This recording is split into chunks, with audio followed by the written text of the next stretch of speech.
one more time.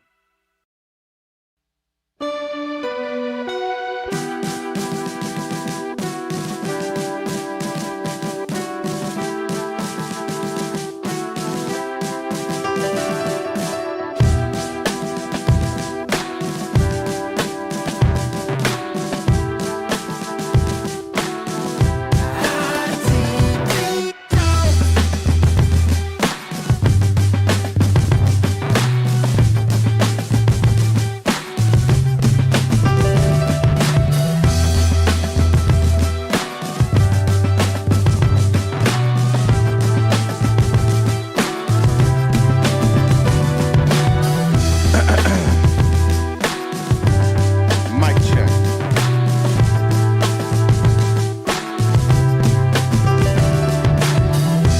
Mic check.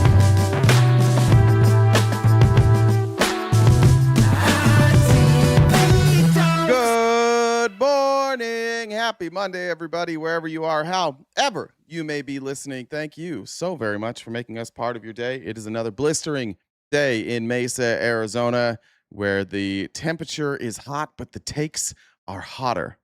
Sounding good? Thank you. Appreciate it. Thank you, everybody that's here already this morning. Good to see you guys over on TikTok, Twitch, best chat in the game, and YouTube, the place that everybody goes when you need a little drama. Does it say RTP dope or RTP late?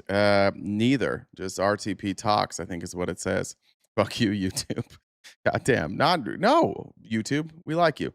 Welcome, everybody. And I welcome anybody that's joining us from Facebook. For whatever reason, I can't see your chats when you chat, but hello. And maybe you can see the chat up there, and maybe that makes you feel a little bit better. I don't know. Jen, how was your weekend? What's up? It was a weekend. So, You didn't even get mad at me one time the whole weekend. well, I wasn't feeling all that fantastic this weekend. I had dental work done on Thursday, so I was kind of in and out. So Yeah, I it let was him know at the end of the live that something had happened to your throat. I couldn't remember what it was. There was some damage stupid, to your throat. right? Yeah, no. What was actually funny though is I did send the message you sent about when I said I had dental work done, and you said poor Duke. I didn't realize what you were inferring when you sent that originally. Oh, And I guess Norco will do that to you and make you not realize certain things. So some people are saying throat goat, but I think that's a typo. I think they're meaning throat coat, just something for your, probably, like a T. I'm guessing that's what yeah, they're saying. exactly. Because I don't Mhm. know goats. I don't know what goat. You don't have a goatee, so it wouldn't No, be. It wouldn't have no, anything to do with that. I don't even but think you yeah, like farm animals. I don't think it's like a big. they smell. They smell weird. So Yeah. So you're saying, no, yeah, when they're saying throat goat, they're probably yeah, saying they're some tea. yeah, Gotcha. Okay. concerned for my They don't want me to have a sore throat. Yeah. The chat's so kind. There are a Appreciate lot of ways to get a sore throat too. Like it can be a virus, it could be allergies, it could be drink something too hot. it. Yeah, if you just misjudge the size of something or the depth, there's a lot of things that can go wrong with your There's throat. Guys, take lots of care of your things that could throats. happen. Yeah, you don't want to have issues that way. Yeah, But it's yeah, so important that was stuff. other than recovering from a The throat procedure. injury. I was pretty boring. I didn't do a whole lot of What do anything. you? So What was the recovery like? What were you doing for recovery? just chilling, taking the medicines that were prescribed and just hanging out. Just taking medicines that some sort of pain. You told me what it was. Actually, I don't want to ask that question, but it was some Yeah, no, sort of just painkiller. need to have, yeah, just that. What did you say? I said it was some sort of painkiller, right? Yeah, yeah. So I just had to have some dental work done, but I'm on the mend. So So you there's missed that. that incredible debate between Candace Owens and Andrew Wilson. I was in and like I'd hop in and out, like I would come to post, any Venmos that came through. So I came in at like 30-minute increments, but I mean, I caught the parts where first you thought Candace was going to get wrecked, I and thought it was then going to be a problem. Yeah, I thought she was in trouble mm, early. then Andrew lost like he did trying to open that pickle jar. Yeah, I and mean, I guess. the cope has been incredible. I don't even have any on the timeline. I could probably find some of the cope on the timeline. I didn't want to dedicate too much time, but now that we're talking about it, I do kind of want to be a little petty. There was interview I saw where he was like, it was like a post debate interview. He was in a car and he was just like, we nailed it. I did perfect. I accomplished all of my goals. I was like, oh, I don't know about that. I don't know how Joe Well, Rogan's feeling. 2 episodes he's given some Andrew Wilson just for him to get torched like that. so I guess, um, I think it was Kramer who posted like a quote from Rob Noor. Um, Oh I'll have to no. find it. Like he was trying to defend. Like, he would even have a hard time defending his loss. So Well, that let's had see to be what's even up rough. here. Let's just browse it together. Let's hang out on Twitter together for a second. Do you want to do your announcements before we do that, and then we'll Yeah, yeah, just browse. we can do that. All right, do your And thing. I'll find the one for from Rob. But All right. so welcome everybody. It's Monday. Got the show going. So we've just a reminder, if you're not new here, we have a gift goal that we need to hit each day so that we can keep coming back Monday through Friday from 9:30 to 1 Pacific Standard Time. So Venmo, Cash App, PayPal, Super Chats, all of that. And uh, to knock out the gift goal, we prefer the pay links because they take a little less, but anything is accepted, all is appreciated. If you're not a paid member or subscriber on any of the channels, if you've done one, you can join us for members only events if you are. We have one upcoming this next Wednesday. So, Yep, um, Life, Liberty, in the if you're, pursuit of or Life, Larry, in the pursuit of happiness. I'm looking forward to is that. that what we're doing? All right. Uh, Or I thought we talked about the altar. the altar will be next. Yeah. Well, Okay. we'll let the members Maybe. decide. Probably our favorite event we've done so far was season 1 of the altar, which is a incredibly awkward Mormon dating show. So we can watch that one too. Yeah. So maybe we'll just put up a vote for that. But Yeah. so yeah, if you're a paid member or subscriber, wherever you're watching, you can join us for that on every other Wednesday. If you guys disagree with RTP and like to come up and have a conversation, you can do that by sending me a message on Discord. And Discord username is the same as the Venmo. So Jen with 2 N's, Step with 2 B's, the number one. And I can bring you up and to have a conversation. Check out the link tree in the bio. We're on most social media platforms. We got merch, too, on Cameo. We upload these episodes to Spotify. Um,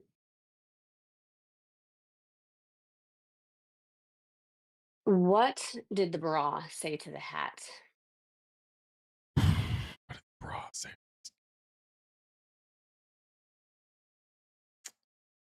I don't know. You go on ahead. I'll give these two a lift. It's nice. No, Billy, I haven't seen Frank yet. He may be actually yelling at clouds right now, but so far he's not yelling at clouds in the chat. Thank you guys for being here once again. Like Jen said, we are crowdfunded. It's great if we knock that out early. It's great if I don't have to address it. And if you can help us out, that'd be awesome. Let me move over to let's just scroll the internet for a few minutes and let's see how Andrew's handling things. He looks like he's aging really well. What do you guys say? Let's see. Well, I'm off for the debate tomorrow. Oh, that was before. Should be awesome for me. Oof. It'll at least be awesome for me. Oof. What do you guys say? We win this thing once and for all. All right, that didn't happen. All right, so that wasn't the cope we were looking for. Let's see. Let's see what we get here from Andrew Wilson. I did see what is his name? Jimmy Dore. This is the one that's I think going to be remembered forever. This is we'll just replay this, and then I guess if you guys have Andrew Wilson clips you want to send to Jen, you can send them right now on Discord. But this is what the entire debate will be remembered for. Remember, he was defending Turning Point USA, and he challenged her to this debate. He fought for this debate for a long time. She made $300,000 on this debate. And the debate's going to be remembered basically for this moment. The question, you're just not following it enough. It seems pretty, like, if you're going to engage and you're going to say the evidence is overwhelming that Tyler Robinson is guilty, I just think that you should, like, can you tell me one Then let's do the counter. You can really, hang on, this is a great gotcha. No. You just got to ask me, play clips out of context, put me in the hot seat. So please just answer the question. This is fair. Name all 7 since you've been following the case. Okay, sure. You name one. Yeah, you named all 7. I'm happy to do that, but can you name one? I think he's been charged with murder. That's actually incorrect. Okay, great. Now name all 7. He doesn't even. This is like name all 7. And can you name all 7? This is the copiest cope of all copes that I've ever coping seen. When he got it wrong, and she's like, actually no, and he says, "Oh, great," and now he just wants her to say nothing. Like, he's thoroughly embarrassed right now. The sweat starts pouring in. I can't. Then do it. Sure, you don't have to do it. No, do it. I'll count them. Go ahead. You don't have to put your fingers up. Okay, hang on. Name them. Yeah, sure. Name them. The first charge is aggravated murder because that's what carries a death sentence so in murder. the state of Utah. No, Next. that's not. That is literally not murder. Okay. Define good guy thinks aggravated murder and murder are just the exact same thing. It's ironic how definitions mean nothing to him once he's on the other side of it. And so just for people, I don't have to do it in a time limit. There's nothing going on. Yeah, you're right about it. It's his entire debate strategy. He wants to force you to take positions. He wants to force you into a gotcha. You know who's really good at this? Even better than him, Millie is really good at this. Millie doesn't know how to debate. Millie just quizzes you on stuff that you may or may not know. The problem that Andrew has here is he pretended that he knew. And just to explain to people the difference of why that really matters and shows that he doesn't actually care about this at all is because aggravated murder, it's narrowly defined, and because it carries a death sentence. I'm going to answer the question. Okay, You're just going to recognize that your strategy of thinking that people are intimidated when you try to put a time constraint doesn't work, and you'll be better the next time you debate someone. I got it. Give me the other ones. The more you cut me off along. This is good by her. I thought she handled this so well. You just talk slowly at Andrew and act unaffected. Robert said daily substation dues. Appreciate it. I'll take. Do you want to just wait for me to finish of why that's a big difference so that people don't walk away? Best stream on Twitch. Thank you, Becky. Appreciate it. And thanks for being with us for 15 months. List the charges. Yeah, I'm going to do that. You just don't get to pretend that there's a time constraint for me to do that. Well, how long does it take you to list 7 charges? Because I'm speaking. You just got to. It sounds like you're just delaying it because you don't know them. I know all 7 of them. Then and I'm going to say them. again, because you're going to get embarrassed. You don't have to rush this. I'm also showing an example of a very flawed debate strategy. I am under no time constraint. I got one. Great. The second charge is the felony discharge of a weapon. The next 2 charges are for obstruction of justice. Okay. The next 2 charges are for witness tampering. And what's the specific charges, though? That is them. See, I was like, brother, you're getting cooked. Shut the fuck up. This is a good time for you to like be good faith and shut the fuck up. Be like, all right, you were more prepared than just end that. He could have avoided all of this embarrassment if he wasn't such a fucking blowhard, and if his entire reputation didn't depend on his army of dipshits thinking that he's never gotten anything wrong ever in his entire fucking life. All he had to say at the end of this was, wow, you are actually more prepared than I thought you were. I didn't know that, and well done. Yeah. He could have looked like a nice guy, could have looked like an honest guy, couldn't handle it. Couldn't handle that he thought he had a gotcha. To the point, like a little bit later, he tries to accuse her of cheating. Obstruction of justice, of justice, witness tampering. Okay, and there's no other specifics to him.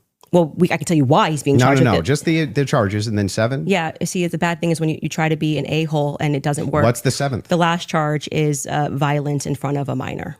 Okay. What was I watching? I was watching a 41-year-old man have his pants pulled down in front of Patrick Bet-David and repeatedly get exposed for not understanding a goddamn thing about this case and losing a debate to Candace Owens, whose entire case is basically one big conspiracy theory. He couldn't pick apart a conspiracy theory, and he paid $300,000 to have his pants pulled down. That's what we were watching. We were watching Andrew Wilson get absolutely fucking demolished in a way that I certainly didn't expect. Okay, got it. So then he's being charged with murder. You just say aggravated murder. That's the distinction. You just want to. It's a massive. It's like you cannot say murder versus aggravated murder. Distinction. This gets to the entire crux of why him being yeah, it's a massive distinction, bud. It's a really big distinction. Up for the death sentence, and I actually find the defense's filing about why this is not aggravated to be very compelling. of why it's not aggravated murder. I actually think if the state was going to even try to pull this off, they should have charged him with just murder. And then I do also, again, want to stress to audiences that debate strategy, it's some sport. I think he thinks it's a blood sport. It's not. It's about being right and being principled when you're engaging. And you can make mistakes. I make mistakes all the time, but at least be genuine in pretending that you care about this case enough to know one of the 7 charges that are up against Tyler Robinson when you say the evidence is overwhelming that he's guilty. If you would like to move to final statements, I'm fine. I want to make sure Andrew has had the time that he has requested. I think your team would like to pull up the 7. I mean, and I don't want to get back and forth. Like, if you're an Andrew stan, first of all, God bless you. That sucks. Second of all, it doesn't really matter who's right or who's wrong. Neither one of these guys are the prosecutor or the defense, and they're not privy to all the information. This was about, like, could Andrew pick apart her case? And he didn't do a good job. Andrew's case now is she didn't prove her case. Okay. Cool. She won the debate, though. Right? Like, she clearly was more prepared. And I didn't think Andrew was able to really move her off a single one of her positions. So, I don't know. I guess Rob Noor was coping. Jen sent this video. Let's see. I haven't seen this one yet. I had to rate. I would say Andrew's performance, he won. I give him a 7.5 out of 10. Oof. He'll get mad at me for saying this, but I thought he left a lot on the table when it came to defending the state's case. Now, in fairness... Okay. 7.5 out of 10 is generous, and Rob Noor would know a lot about cleaning off a table. So there we go. What else was he saying in that, Jen? Let me look. These guys just all suck. Rob's coping. This was from Ella. Rob's coping on his live about how he didn't know how to do the fact checking, and he's responding to his own viewers who are saying that Candace cooked him. It's so hard for him to defend his friend. He can barely get it out. Let me just pull the curtain back a little bit. Rob Noor is not a friend of Andrew Wilson. They might be friends now. Rob Noor is somebody that is a attempted clone. He was trying to do this shit on his own, and at some point, Andrew Wilson found Rob Noor and was like, hey, you can kind of join us with the Crucible, but what you're going to have to do is you're going to have to prepare me for all my debates, and then we'll push an audience your way. I don't even know. Is he still doing his show? I mean, who's watching Rob Noor's show? Is his channel still uploading, or is he just an Andrew Wilson stan at this point? Normal America with Rob Noor. I guess he's still doing it. Doesn't look like he's... Okay. Yeah, still doing it. Okay, Rob. Views are a little down. Sorry, Rob. It's gonna get better. All right. Well, we'll leave that. We're actually gonna get in. We're gonna watch part of the Jubilee episode with Tim Pool. I do feel like there's this moment right now that conservatives are having where all of your most prominent voices are being exposed. You had Dave Rubin go on and make a complete asshole of himself on Jubilee. Obviously, you have this Andrew Wilson debate, which is going poorly. Michael Knowles recently had a debate where he got absolutely whomped. And then having Tim Pool go on Jubilee and meet with some of the people we know, like it's going poorly. And it's not because they're dumb. It's simply just because all of their talking points are bullshit, and they're all hypothetical, and most of the stuff that they're afraid of is in their heads. It's all vibes and stuff that they've been fear-mongered into believing. And when you ask them to defend their positions, it's tough to do. I even thought Candace had a hard time defending her positions. It was just that she was up against Andrew, who was at his absolute worst. That's the worst I've ever seen him look. Have you ever thought about having Mason on the show? Yeah, I mean, I like Mason. I don't know if he messaged me back. Me and Mason are cool. I'd like to bring him on sometime for something that matters. Or something that we could both talk about. He hasn't got back to me yet this morning. Yeah, I would have him on. I just don't really do interviews. I don't like sitting around and like I don't like sitting around on a panel and agreeing with people. That's not very fun for me. Maybe I'm too arrogant to do that. I don't know. But I would love to have I'd love to have him on at some point for something. He's brilliant. Beneficent, said Andrew literally conceded 75 to 85% is not reasonable doubt. Yeah, that's what he does. When he loses his a point, he just says, I'll just concede that point, even though I don't concede it. And then he concedes like almost the entire argument. And at the end goes, yeah, I won.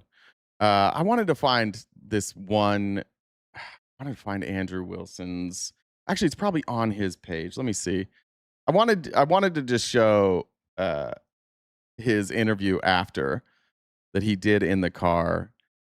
This was interesting to me when I debated him, because at the end of the debate, and you get closing statements, like the first thing he did was say that he won, and he won easily. And he did that here too, but it might not. What, did he go radio silent on Twitter? Has he posted anything?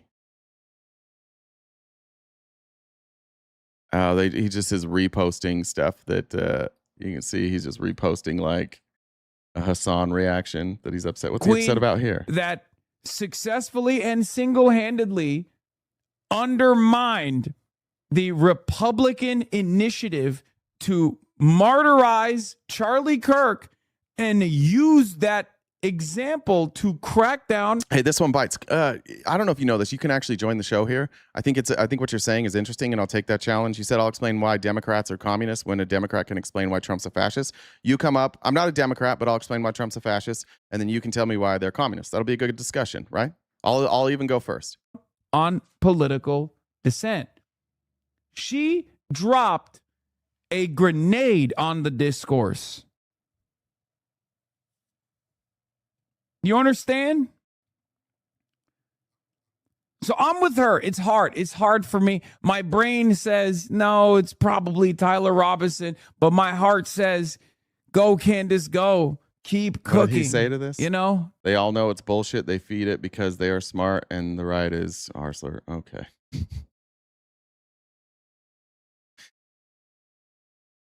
All right. I don't know.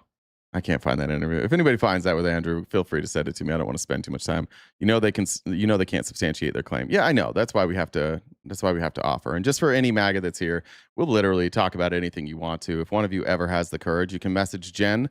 It's JENNDUBB1 on Discord, and she can bring you up. You can join the show, and you can, if you have a contention with anything I say, happy to have you up here. You're always welcome here. But let's get into a little bit of politics before we get to the crux of our show, which is going to be the Jubilee debate with Tim Pool, which I do think, ironically, is kind of some of the most important stuff right now as the midterms approach. I think it's really, really important that we pick apart what the Republicans' argument is going to be, what their messaging is going to be in the midterms. And so far, the messaging is Joe Biden bad, be scared of communists. But I wanted to look at some numbers in places like Texas, where now James Tallarico has opened up a lead on Ken Paxton. There's one poll that has Ken Paxton with a 1-point lead, but most polls, and I think the consensus right now, is that Tallarico is in the lead in Texas. Florida is much closer than we would expect. Looks like if the polls are correct, North Carolina is going to be a runaway for Democrats in the Senate. And I think that you can probably account, or I guess you could blame the turn of Hispanic men on Trump for a lot of these, one, primary defeats, but two, for these falling poll numbers. Key questions is... Scott, while this is going, I would like to know, what is it about Tallarico that scares you? Why would you be afraid of James Tallarico as a senator?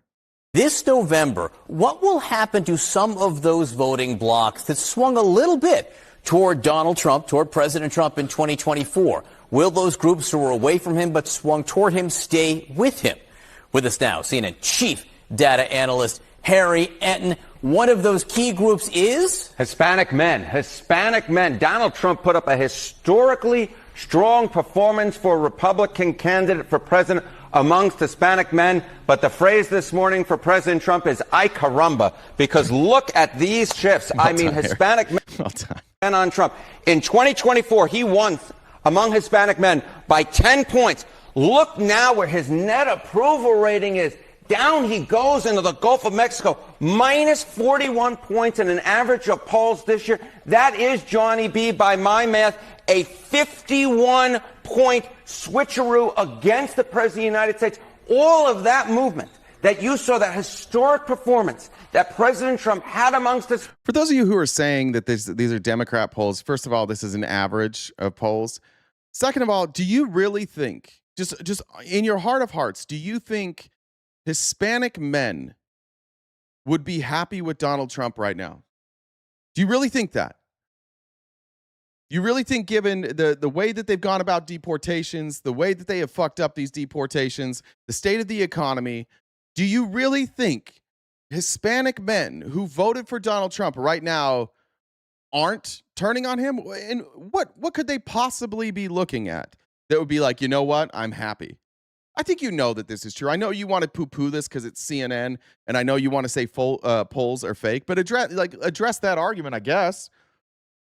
What part of this presidency would give Hispanic men some level of confidence that Donald Trump is doing a good job?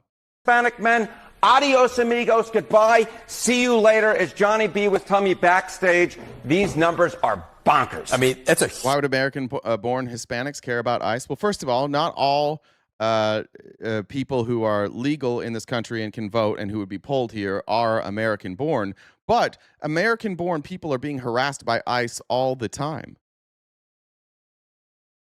ICE has wrongfully detained legal immigrants and American citizens repeatedly. You know who doesn't ever run into that? People who look like me. Huge. Hispanic here, and for a large part of our community, we approve of Trump's work with ICE. I don't think that is true in any case. Even when Trump won in 2024, he didn't get a majority of the Hispanic vote. So you're telling me that a majority of the community likes what Trump's doing, but they've never voted as a majority for him? I doubt that. Swing at 51 saying it's huge.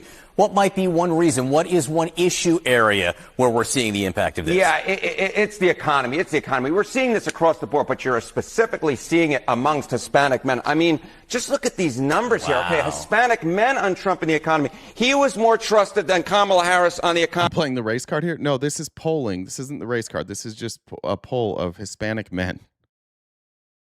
We're only talking about Hispanic men right now because that's what this poll is measuring, right? If it was just women and you said you're being misogynist or you're being sexist here, no, I'm just addressing what the poll says. By 11 points. Look at this. You thought a 50-plus point swing was huge. Look at now. His net approval rating here is 49 points underwater in an average polls. That is a 60-point move away from the president of the United States on the issue that got him reelected to a second term. It really helped swing Hispanic men into the Republican column to a historic degree. And all of that movement, all that hard work that Republicans made and did for the 2024 election, it all is just basically Swiss, you should tell that guy to come talk to me sometime, or I'll even go to his stream. Gone at this point. A huge swing back against the Republican President Donald John Trump. Okay, how might this manifest itself in the midterms? Yeah, okay, so it is one thing that you're seeing these big moves among presidents. Good reminder, Hispanic is not a race. Good reminder. Trump, right? You're seeing these big moves among Hispanic men for President Trump. But weren't they saying the same thing before Trump got elected? No, he was doing well. Polling showed before the 2024 election that Trump was doing well. What do you think this is? This is crazy that you even said that. This is crazy. This is the polling in the fall of 2024 during the election, and Hispanic men were plus 11 for Trump. So no, they weren't saying the same thing. They were saying the exact opposite. This was the CNN poll had Trump at plus 11. Now it's minus 49. Question. Who just said that? Who just said you read this poll? This is an average. So you didn't read this poll. This isn't a single poll. It's an average of polls. Will this actually matter when it comes to the ballot boxes? It's one thing to not like somebody else, but will you actually pull the lever for the other party? Just look at this. Okay, choice for Congress, Hispanic men. Republicans won them by 8 points.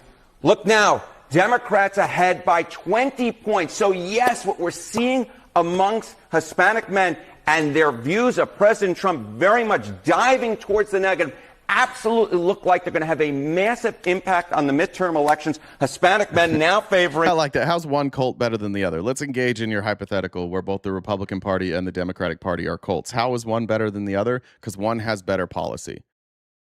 Just like all cult, like there are more dangerous cults than other cults. There are cults that are moderately dangerous, and there are cults that are extremely dangerous. There is a varying degree of danger, and this particular MAGA cult is probably the most dangerous political cult we've ever had in this country.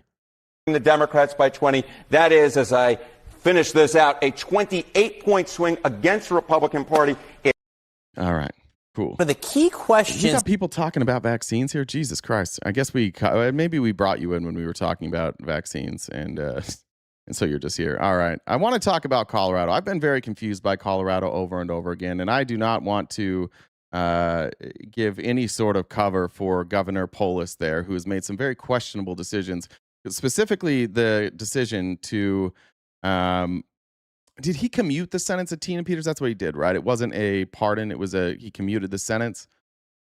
Let me make clear of that. We now have new evidence, according to the New York Times, that as Trump publicly condemned the Rocky Mountain State for incarcerating a convicted felon, the White House organized an urgent brainstorm call with 5 federal agencies with the goal of exploring ways to curtail federal support to Colorado. The meeting evidently was a success, at least as far as the administration was concerned. For this from the article. The day after the brainstorm call, the Department of Transportation and the Department of Energy, whose representatives were invited to the brainstorm, announced they were canceling hundreds of millions of dollars in federal grants for Colorado projects. State officials say the email, which was revealed in a federal court hearing on Tuesday, is the clearest evidence yet that the Trump administration marshaled government resources to retaliate against Colorado over its use of mail-in ballots and its conviction of Ms. Peters, a county clerk who was found guilty in a plot to tamper with voting machines after the 2020 election.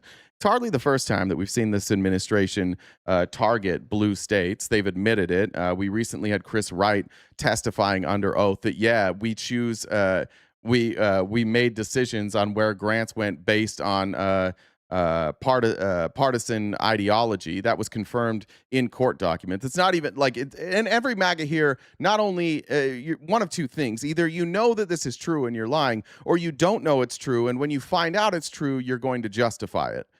You don't care about this. I don't think we should really argue about this as if you do care about it. But in case you are, in case you do want to argue, just know that the Trump administration in court has admitted that they've been doing this. Why? Why? Because Tina Peters committed a crime? No, nobody gives a shit about Tina Peters, right? Why are they doing it? Because Trump protects anybody who says that he won, and anybody who says he didn't win, they get the wrath of the federal government. Ack said, hope everyone had a wonderful, safe weekend. WRTP, Jen, and Mods, thank you very much. Thank you, Ack, for your always for your support. And it's a good reminder, guys, we are crowdfunded. So anything you can do to help us knock out that gift goal would be greatly appreciated. Venmo, PayPal, Cash App are the preferred ways, as well as Super Chats and TikTok. Thank you guys for being here and gifting. That keeps us alive. So far, we haven't been threatened to be taken down. Lara Lee taking the top spot for the first time in a long time from Johnny D, Eve, Steel Magnolia, Becca, LLM, Glenna, Meg, Eclectic, Cassandra, D, and Dolphin. Thank you guys for being here. Make sure you share that, send your daily heart me, and that'll help us stay up on TikTok. All right. To be sure, some of this might sound familiar. The first veto of Trump's second term, for example, came when he rejected legislation intended to bring clean water to the southeastern part of Colorado. Yeah, they don't need that. Nobody needs clean water over there. The president shed light on his motivation soon after, telling Politico that as far as he was concerned, Colorado Governor Jared Polis was a bad governor, so they don't get clean water. It was one of several related moves. The Times summarized late last year, miffed at Colorado's votes against him in 3 successive elections and furious at its refusal to free Tina Peters, a convicted election denier and ardent Trump supporter. Trump has opened an assault against the Democratic-run state. His administration has cut off transportation money, relocated the military space command, and vowed to dismantle a leading climate and weather research center, and rejected disaster relief for rural counties hammered by floods and wildfires. You can go back into the archives. You can find what's her name, Lauren Boebert, complaining about this and pointing out that Trump, it appears, is being vindictive to the state of Colorado. She thought that was the case too. Asa Sophia said, chipping in, thank you. Good to see you from across the pond, Asa Sophia. Hopefully, I don't know if your 2-week vacation is over, but hopefully it's still going. And Jackie said, hi, bestie. Good to see you, Jackie, as always. A few months later, the Republican administration also took steps to dismantle a renowned science lab in Colorado, which also appeared to be an extension of an aggressive retaliation scheme. But while the pattern is not new, what is new is the newly disclosed document. We're now aware of an email sent by White House Special Assistant Emily Underwood just days after the president published a series of messages related to Peters, which reinforces rather obvious suspicions that the administration's campaign against Colorado was not a mere coincidence. Team Trump set out to punish the state and then took a variety of steps to execute the plan. Although a White House spokesperson officially denied that the brainstorm call related to Peters, she referred questions about the Colorado grants to the Office of Management and Budget. As the Times reported, added, U.S. District Court Judge R. Brooke Jackson expressed shock at the revelation. I've never seen anything like it, the jurist said at the email. I've never even imagined something like it. The very idea that the President of the United States or the executive office of the President would target a state because they don't feel that the state and its administrators are in line with the current administration's priorities is phenomenal. It's worth emphasizing that the gamut, what was effectively an extortion plot hatched by the White House against an American state, proved effective. In mid-May, Polis succumbed to pressure and announced his commutation for Peters. There's our answer. A convicted felon who illegally tried to use her office in pursuit of pro-Trump election conspiracy theories. He hurt innocent people to apply political pressure to get a commutation for Tina Peters, who broke the law and allowed somebody to access voting machines and then lied about it and continues to brag about it to this day. Aerospace Red and Mods, we don't do anti-Semitism in here. So anybody talking about the Jews in general, that doesn't fly here. You are welcome to criticize Israel. You're welcome to criticize the government of Israel. You're welcome to openly criticize the ideology of Zionism.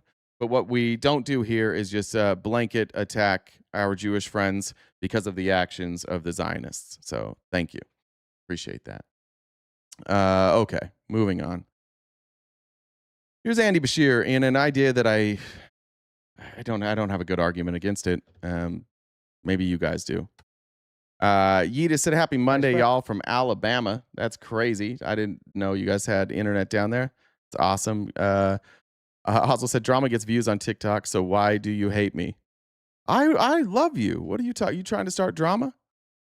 We can get some drama. DM me, Oslo. We'll start some drama. You and I can have a TikTok beef. That work for you? We'll start something. All right. Here is Andy Bashir. So a fix the darn government constitutional amendment, it is time. It should outlaw partisan redistricting and enshrine part of the Voting Rights Act right there in the Constitution. It should create term limits for Congress and the Supreme Court. No more gaming those appointments. It should also overturn Citizens United and I think call for direct elections of the president and the vice president. That could actually make things work. A big idea that would, yes, change government, but in a way enshrined in the Constitution where people would know it's going to get better. I didn't realize you support abolishing the Electoral College. If you're saying direct election of the president and vice president. I like this for the president and the vice president. I think it's a good idea. I think that the president should be chosen by popular vote. Why not?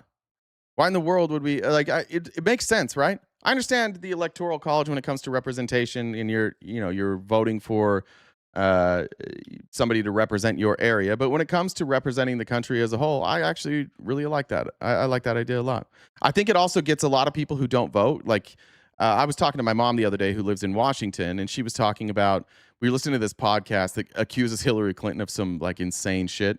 It's one of the most insane podcasts I've ever heard.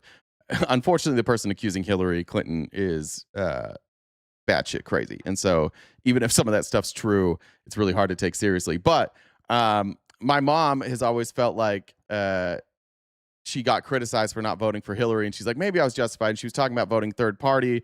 And she lives in Washington. So she's like, I just felt like I didn't want to vote for Hillary. So I voted third party. It wasn't going to make a difference. I was like, okay, that makes sense. But that might get a lot of people who live in a blue state to feel like their vote actually makes a difference. We may see more voter participation if we get rid of the Electoral College for the president and vice president. I think that's a good idea. Do we have an argument against that? Why we wouldn't do that? I don't know why the president is elected in the same way as Congress. I think that's kind of silly. Hey, Jay, does your mom need roommates, a housemate? I'll do anything. I don't know. Mom, if you're here, there, who said that? Cranberry? There you go. Maybe. She was out picking. Was she picking from her grass? some sort of weed. She was clover. I think she was picking clover out of her grass all weekend. You can go help pick clover. Also, Sophia said Iceland elect president separate from Congress. It's so much better. M says you're a bitch, but I love you. So here are the Antifa twos. Thank you. I like that. I like that a lot. You know how to talk to me. I appreciate that. Reminds me of home. Yeah, I've said it a number of times, and it's because in Kentucky we will never see a candidate for president or vice president. No, I'm not saying Congress is voted in by the Electoral College, but like you have like each precinct, right? And your delegates from each precinct go towards the Electoral College. Sorry, I probably wasn't very clear on that. From here. Why? Because people just expect that it'll go one way or the other. It's the idea that someone would get elected, not just... The only reason I think it's a good idea to get rid of the Electoral College is so that Democrats can cheat. Well, look, the way that you cheat the Electoral College is with gerrymandering. I do think people cheat. I think Republicans clearly cheat. I think Democrats clearly cheat. If we're calling gerrymandering cheating, popular vote would be a more transparent way. So I don't really understand what you're saying there. Popular vote works if you live in New York or California. If you don't, you don't count. No, that's not true. Right? Every vote counts the same. If you're doing popular vote, literally every single vote of every person counts the same. But what you are pointing to, which is a problem, is that your state doesn't get more representation with way less people. Like Wyoming, the popular vote in Wyoming shouldn't count in the same way that the popular vote in New York does, and it doesn't. That's why we have an electoral college, right? But this way, it's not as easily manipulated, and I think it incentivizes more people to vote. I think we get a more pure view of who the people of America wanted as president. Like most of the time, when a Republican wins, almost every time a Republican wins, a minority they got a minority share of the votes. Your vote does not matter. Well, it does if you just do a total vote, right? Then every vote matters the same amount. This is why I sometimes struggle with some of you conservatives. It seems like every bit of your thought process is just ideology. I don't think you understand where some of these claims come from when you say your vote doesn't count. There's a reason they say that. It's just like if you're a conservative and you live in New York, yeah, like your one vote probably isn't going to make a difference. You need a lot more people to vote for conservatives. But if you have just a straight popular vote, literally every vote counts for the exact same amount. Knowing about 7 states, but having to earn votes all over the United States. I certainly think it's time. So right. And then Andy Bashir, who looks like he's gearing up for a presidential run. This is a strange situation. We still, like, where's Mitch McConnell? I don't know why we haven't seen Mitch McConnell still.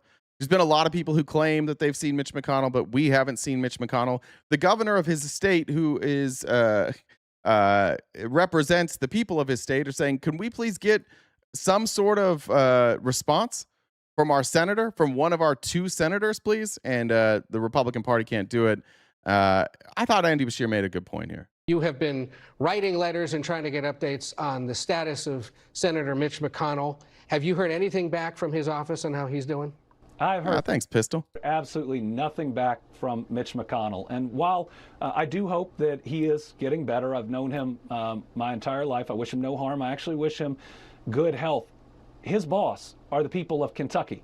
And this is why the Senate, the Republican-controlled Senate, feels so broken.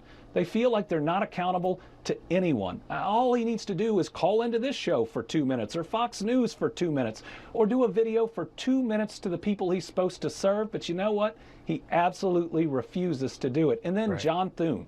As the leader of the Senate, you've got a duty to make sure all of your senators have the capacity to serve. And what is he saying? Not my job. That's not surprising. None of them will do their job right now and stand up to a president that is running over the Constitution at every turn.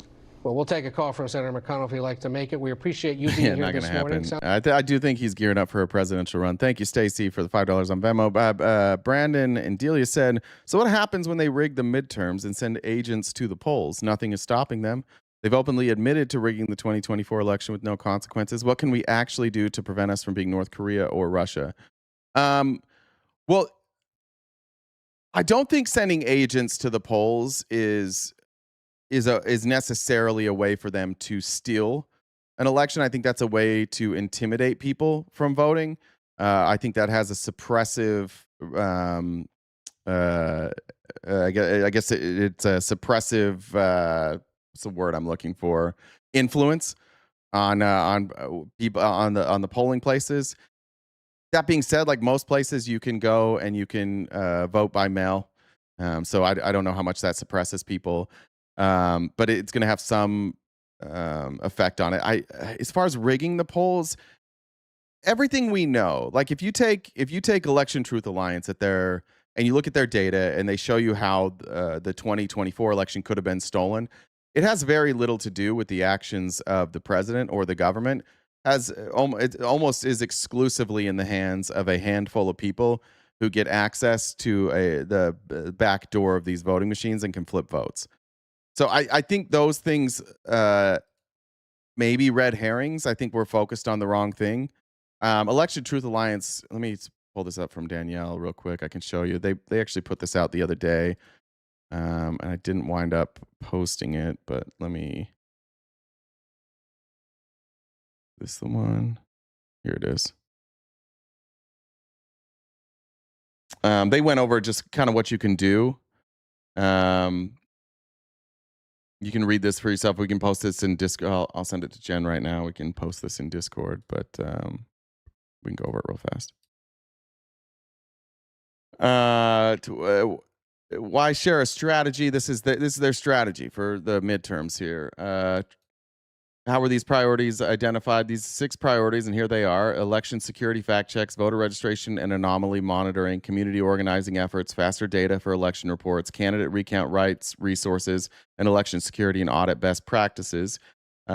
These 6 priorities were identified on the basis of the following principles: what will have the greatest potential impact in terms of ensuring the integrity and security of upcoming elections, primary elections, special elections, midterms, etc.; what falls within the ETA's available skill sets and overall mission; what can we reasonably begin preparing before elections kick off. So if you're looking for what can we do, how can you get involved, I recommend electiontruthalliance.org. Here's some things you can do. Here's the priorities. Number 1, election security fact checks. This is there is decades of misinformation about the security of U.S. elections floating around the internet, whether it be claims that the election machinery can't connect to the internet, which it can, or that decentralized elections are uniquely resilient to interference. They aren't. We want to ensure you that you have the resources to push back on misinformation effectively. Voter registration anomaly monitoring. Voter registration lists are crucial inputs.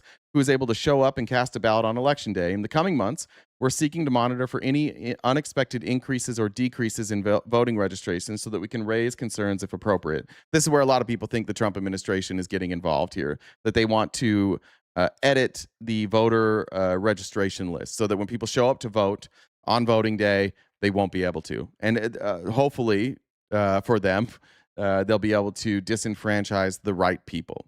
I think that's probably what their plan is. They're obviously not going to say that that's their plan. They're obviously doing something with the voter rolls. Somebody give me a better explanation. Even if you say you just want to make sure that the voter rolls are clean, I'm not buying that. I don't think I've never seen any evidence that they've cleaned up any voter rolls. Hot take: Trump got burned in 2020, spent 4 years with his team figuring out how they rigged the election and used the new knowledge gained to counter it fully in 2024. I don't even think it's that hot, Nemo, to be honest. I think that's like a pretty reasonable explanation of what happened. Because everything that they say happened in the 2020 election is like you can discredit it by showing that it's not possible. But if you look at 2024 and you look at the anomalies in 2024, you can track that, and all of that is extremely possible. Not only possible, but we've shown that it can be done. Community organizing. U.S. elections are inherently local. We've heard loud and clear that people want more resources focused on how to protect their local elections. We want to provide you with resources you need to interface with your local election officials to verify the vote. For those of you that, vote locally, make sure you get in contact with it's not hard, by the way, to get in a hold of your local election leaders. Most of them are just somebody that you may know or somebody else might know them. They'll respond to an email. Obtaining and cleaning precinct-level data can be time-consuming and challenging with no consistent national format for state and local governments to use. We're seeking to build a tool to make it faster and easier to get data so that potential red flags can be identified faster once an election takes place. So this is, mostly stuff. You have a few things on election day and then after. Candidate recount rights, resources in the U.S. Many states, in many U.S. states, candidates are the only people who can call for a recount. The ETA is seeking to share resources for candidates and voters to help educate candidates about their recount rights and debunk myths about the U.S. elections. Huge miss by the Harris campaign. Whatever the outcome may have been of calling for recounts, I do think that it was silly that they didn't. I think there was plenty of evidence to say something strange happened here. Let's get a recount. Let's make sure that the recount matches with the data. They didn't even do it. I don't know why. And then election security and audit best practices. There are different security audit practices in every state and sometimes within states, but a lot has been written about election security and audits both in the U.S. and internationally. We want to flag existing best practice resources and help make them accessible and consumable to ensure election officials are supported no matter the circumstances. So that's kind of what you can do.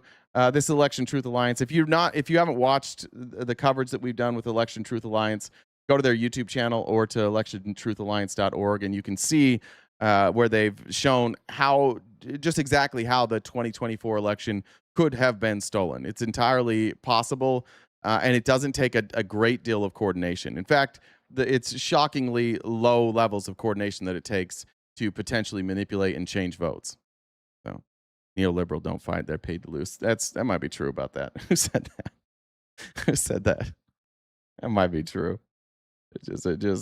Joe Scarborough gets paid a fortune to make shitty arguments all day long. I don't know if you're wrong about that. Andreas, thank you for joining the Dollar Trend. I appreciate that. I don't know if I missed in there. I think I got him. Okay, hopefully that answered your question, Brandon and Delia. And hopefully I said that name right. Okay, let's go here. I want to talk about this real fast. Jake Auchincloss from Massachusetts on with Peter Doocy. Unfortunately, we're going to see a lot of Peter Doocy today, but we're getting close to the midterms, and I think that takes up like a majority of our coverage here. There's also a lot of debates that we're covering lately, but I don't think we should forget that we have a masked Gestapo running around in the streets, and that masked Gestapo has not been held accountable for anything. The fact that nobody is in prison still at this point for assassinating Renee Good is a stain on the legacy of our country, or on our country, on the legacy of this president, on ICE, on Department of Homeland Security. It's pathetic. There's not a single person who isn't partisan who watches that video and says Renee Good deserves to die, but Fox News still keeps trotting it out. And I thought Auchincloss did a good job laying that out. And it's important to remember that through all of this, through everything that we're watching right now, there are still millions of people in this country who are being harassed daily by masked pieces of shit, walking into their workplace, walking into their homes, into their schools, into courtrooms. We are in the midst of an attempted fascist takeover, and it's like just one of a million fascist things that this administration tries to do, and so it's kind of been glossed over, at least by me. Jake Auchincloss posted the following. Is it Auchincloss or Auchincloss? Have I been saying it wrong? He's saying Auchincloss. Maybe I've been saying it wrong this whole time. On X this week, he said, shooting unarmed citizens in the head does not make America safe. Congressman, True. Thank you for being here. Renee Good was driving an SUV. So does your post mean that you think SUVs can't be used as weapons? Peter, good morning. Thanks for having me on. I think that this administration is trying to gaslight the American public, and it's not going to work because the American public can watch that video. You've got Kristi Noem calling it domestic terrorism. You've got Director Lyon saying it was the civilians' fault for being in the wrong place at the wrong time. Here's what Americans see when they see that video. They see a young mother behind the steering wheel of an SUV with a cell phone. You bet this guy's father is ashamed of him? You would bet correctly. Phone and a whistle, who cuts the wheels to turn right away from the ICE officer and is shot 3 Look up the 14 tenets of fascism. That's the definition of fascism that I use. You can look that up yourself. I don't have time to do it unless you want to come up here and I'll explain why they're fascist. 3 times in the head, once through the front window, twice through the passenger window, meaning the vehicle was already moving away at the time those shots were fired. The American public is not going to be lied to. They are going to demand accountability. And this administration must cooperate with Minnesota authorities to ensure a transparent investigation. But I just want to go back to your post. You said that she was unarmed. The fact is, and we're running this video on the side of the screen. Good. Let's watch the video. She did not make every effort possible. Jake is my rep. He sucks. He takes APAC money. Yeah, I agree. To avoid the ICE officer who was standing in front of the car. Are you saying that a car cannot be used as a weapon?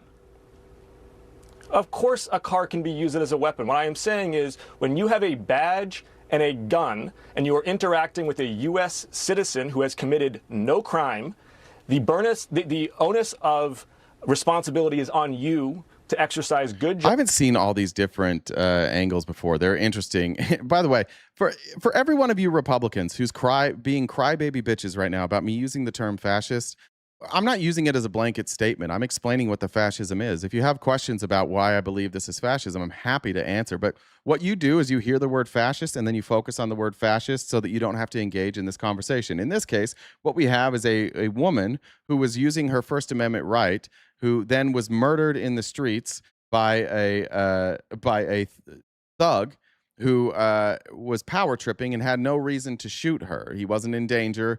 He was fine. Even if you want to say the first shot was justified, the next two through the side window were not justified.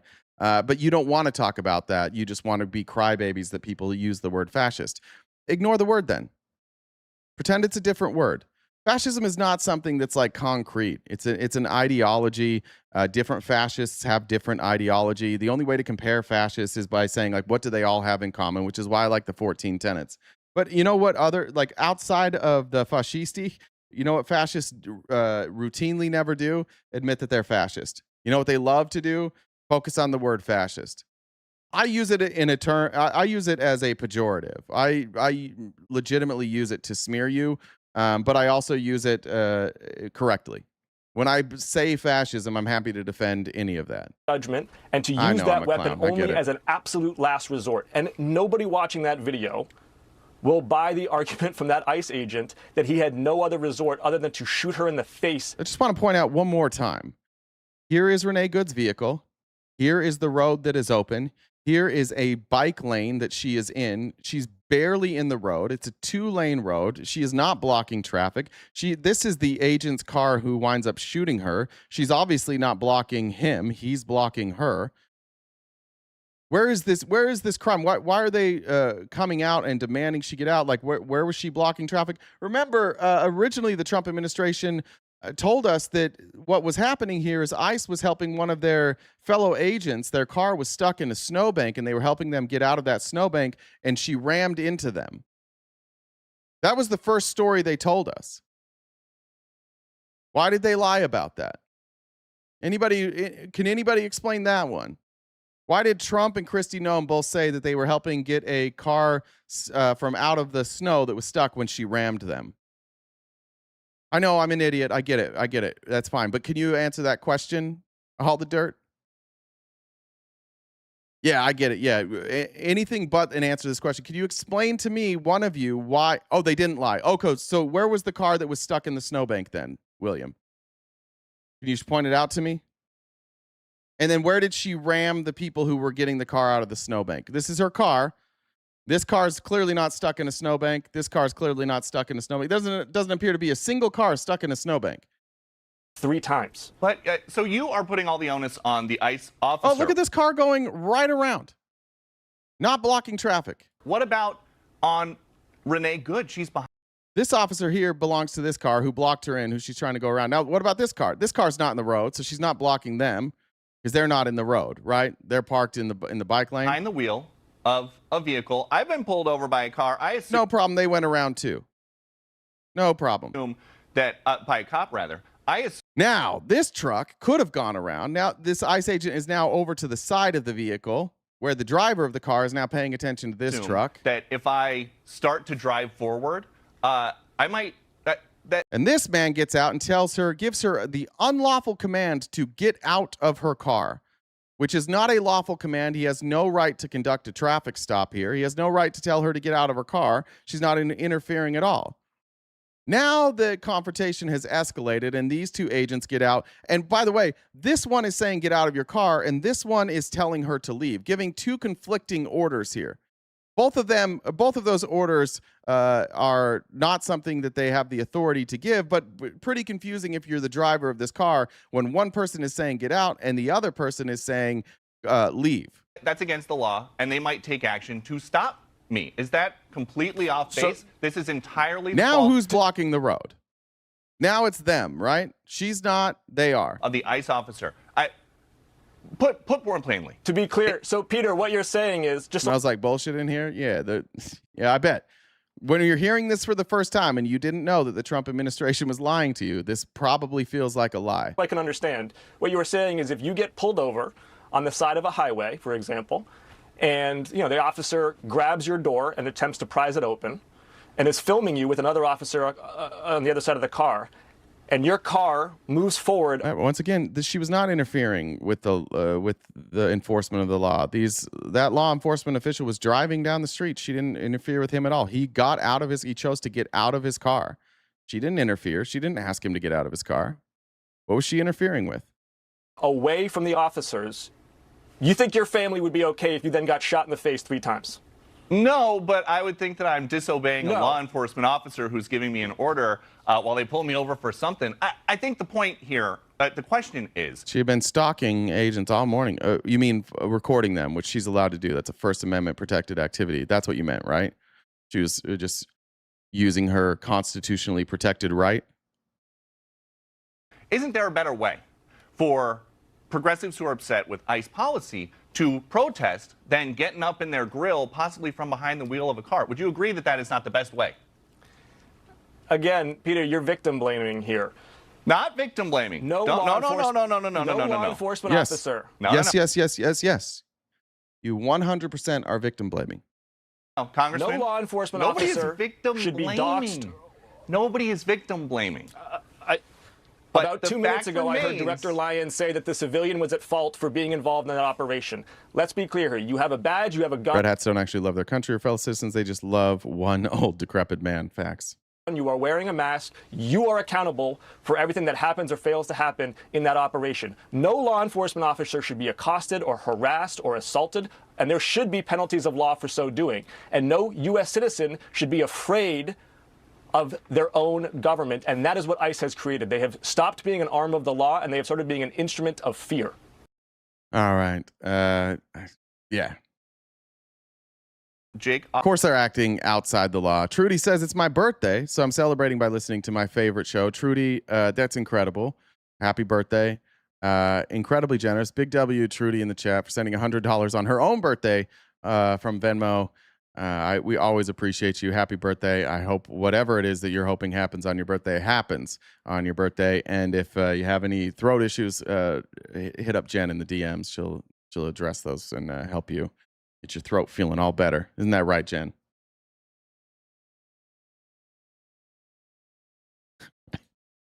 She might not be listening. Okay. It is important to remember we may get justice from these for these victims. They were killed by our government for exercising their First Amendment rights. But it's also important to remember that this current Department of Justice is pathetically inept. They lose in court all the fucking time. And like all things MAGA, part of the frustration with covering them is that every time they get caught lying, seemingly the people who support them become more supportive. Every time the evidence is overwhelming that they don't know what they're doing, MAGA seems to go, you know what, that's actually evidence that they're doing exactly the right thing. No matter the outcome of any case, it leads you to believe whatever you believed before that case happened. If you believed that the Department of Justice was justified in something and it turns out and they get charges and they get a conviction, you're like, great, look, the court determined it. And if the court determines that they're lying, you go, these are leftist activist judges. The DOJ has lost 22 cases so far. 0 for 22 trying to force individual states to turn over their voter rolls. 22. And they're still doing it. And a fair question is this a good use of your resources? It seems like the courts have been very clear on this. You can't get these voter rolls. Why are we continuing to use all of our resources? Do we not have other things we should track down?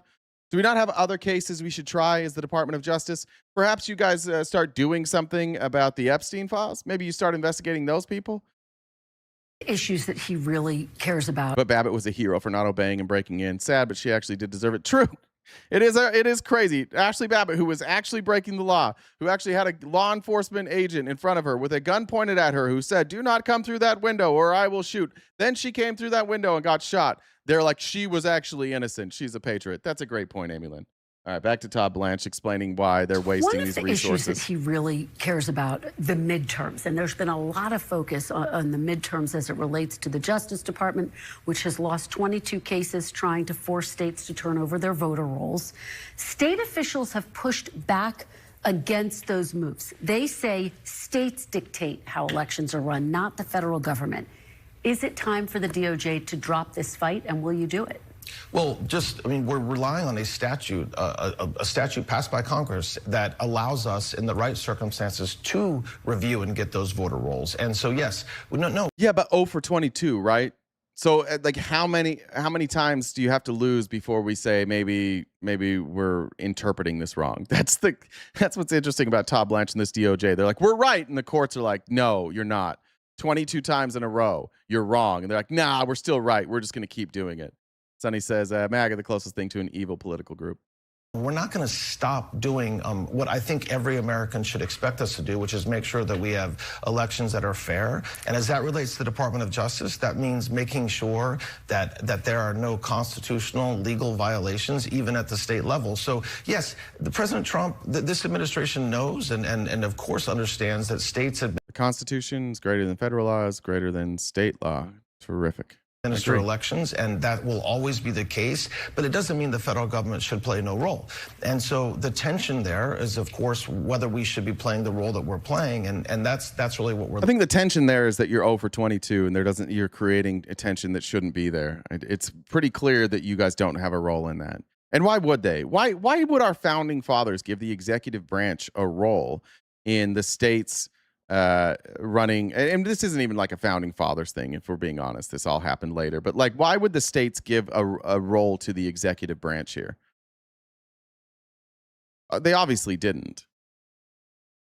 There's not a role in this way that the federal government gets to go and cure your voter list. So obviously, anybody would see this as a massive conflict of interest, that the person at the top of the ticket gets to go and cure the voter rolls. Of course not. Why would they? You all know that that's true.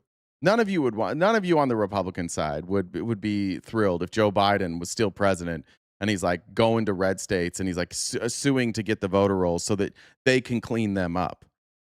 And then Joe Biden would point to like New Jersey. He would do the same thing you guys are doing. Be like, look what happened in New Jersey.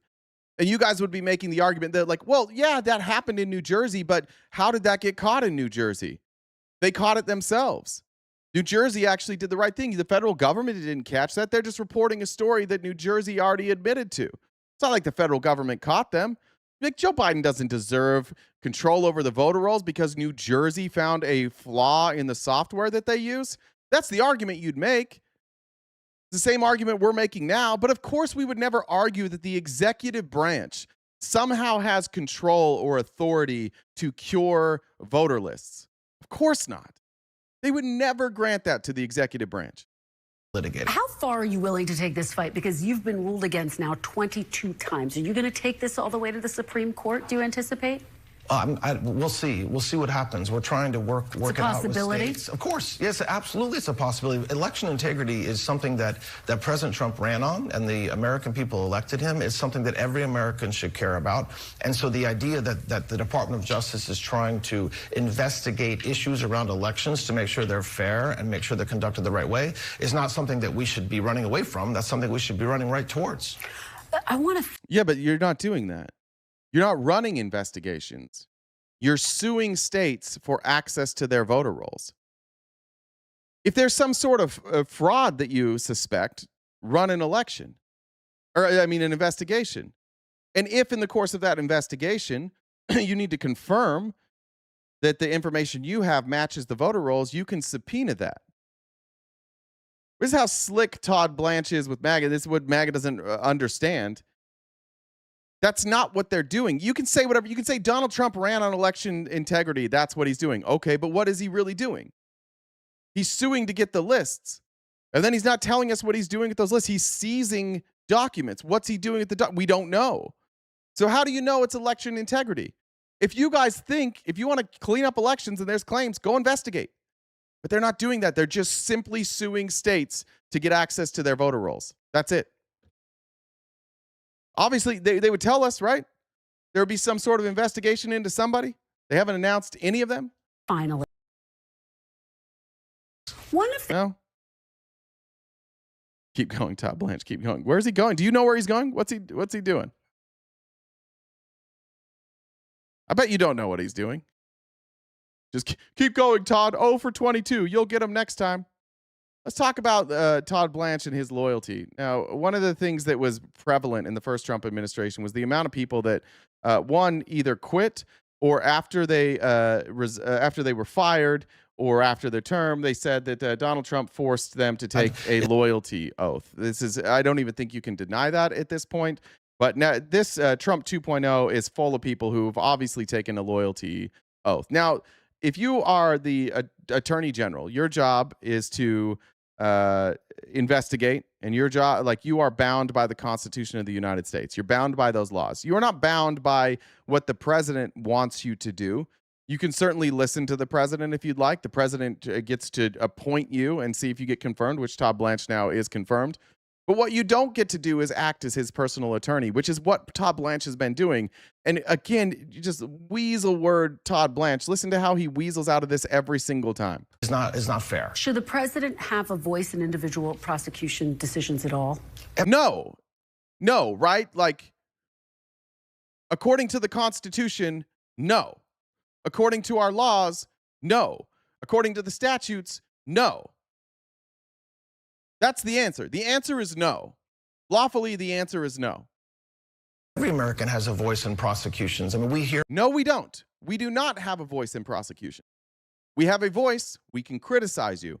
We don't have a voice in prosecutions. That's a silly thing to say right there. How many of you have a voice in the prosecution of, for example, the January 6th defendants? Did any of you? No, of course we don't. A voice in prosecutions. I mean, we hear from Americans all the time. As a matter of fact, many of our investigations start with an American citizen coming forward and saying they saw something. And so whether President Trump should have a, quote, voice. It's just a tip. That's not having a voice. It depends. Would you take his opinions into consideration when he says, I think this case should be revived? Will you take that into consideration? So hold on. Okay. I want you to remember the question.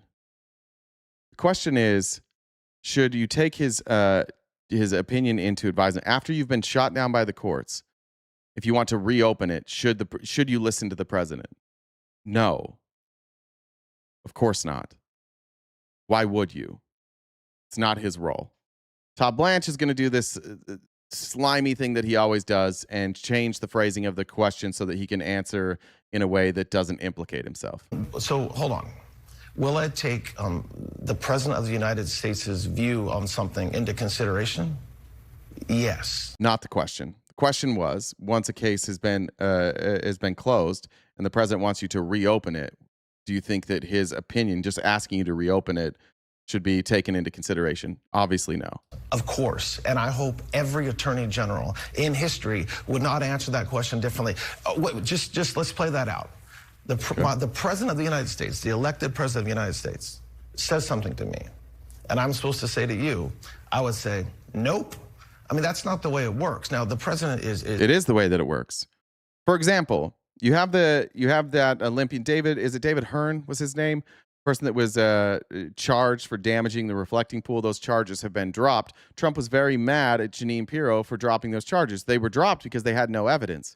Should Donald Trump then be able to go to Attorney General Blanche and say, hey, reopen this? Sure, he can say it. Should you listen as the Attorney General? Absolutely not. Absolutely not. You don't have evidence. Why would you reopen this case? It's a waste of time. Even if you got a conviction, what the fuck is the point of this case? is extraordinarily, every day he wakes up with one mission, which is making this country better. And as it relates to me, making this country safer. So if he has a view on that, he talks about it on social media, he talks about it when he speaks to the American people. That's certainly something that I listen to. I'm asking in part because we did. All right. And then here. What if, okay, so we understand that you take his opinion into account. You change the story, you change the question so that you didn't trample all over yourself. How about this? What if the president asks you to do something illegal or unethical, which we know he has done? He's asked people to find votes that don't exist. He's advocated that protesters be shot in the knee. He consistently has asked every attorney general he's ever had has said, yeah, he asked me to do things that were illegal. It's not a hypothetical. It's something that he does regularly. And if you're the attorney general, you should be asked this question. Well, I guess big picture, if the president asks you to do something that you feel crosses an ethical or legal line, would you do it? The president will never ask me to do something unethical or legal or illegal. He never has. You could never answer. You could never say that. It doesn't matter who the president is. You can never say that they would never ask that. But he does regularly, and I'm sure he's asked Todd Blanche. Still curious how Ghislaine Maxwell wound up in the lowest security prison possible with all these benefits. I don't know where that came from. That wasn't us. It wasn't an investigation. Never will. And no, I swore to the Constitution of the United States, like every cabinet secretary has done, and like every attorney general before me has done. And so this narrative that's mostly pushed by the left and pushed by the media, that the president's going to pull me aside and ask me to do something illegal, is completely a false narrative, not true, will not happen, and hasn't happened. Well, we got the copy and pasters here. The bots are all out. We're talking about Loretta Lynch. Jesus Christ. Thanks for being here, bots. These are driving up the numbers for us. That's crazy. All right, let's get to President Trump. This was this is the tail end of America 250. Here was Donald Trump speaking before service members. And he just wants you to know, guys, that number one, he doesn't apologize when he makes mistakes. And also, could you shut the fuck up about prices, please? It bothers him. Just be rich. Just be super rich, and then it doesn't bother you. So I just say this. So for you to pay a tiny little bit more for $1 more. Your gasoline, just remember, you're doing it so that a very evil country cannot have, a country really, it's the #1 state sponsor of terror in the world. We don't want to have them have a nuclear weapon. So remember that when you have to pay a little bit more, you're at $4. It's okay. I mean, it's, I'll never apologize. I did the right thing. But you could, if you didn't have. Yeah, except for they didn't have a nuclear weapon, and there's no evidence that they were close to having a nuclear weapon. And before we bombed them, and before the Strait of Hormuz was closed, they agreed multiple times not to have a nuclear weapon. They agreed as part of negotiations. That was part of their negotiation in the JCPOA. They have repeatedly said, we have no desire to get a nuclear weapon. And Trump's like, well, instead of a new agreement, what if I just blew through all of our munitions and drove up the price of gas $1? Who's benefiting from this, by the way?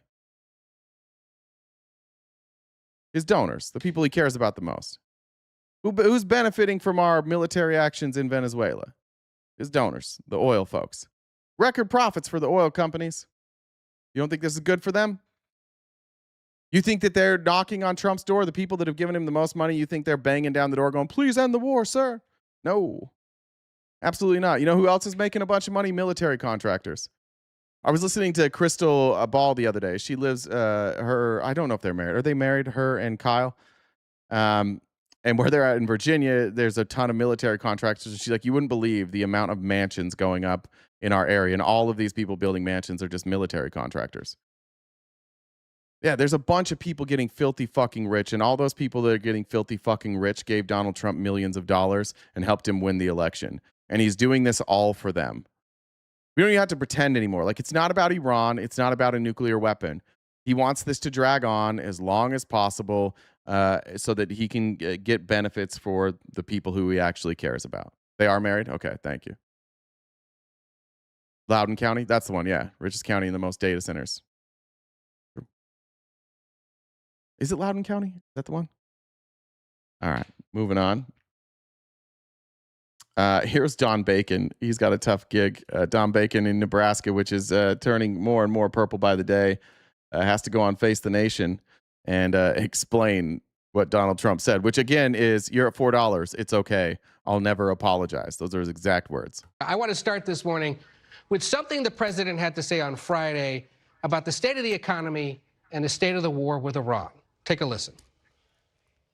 For you to pay a tiny little bit more for your gasoline, just remember, you're doing it so that a very evil country cannot have a country. Really, it's the #1 state sponsor of terror in the world.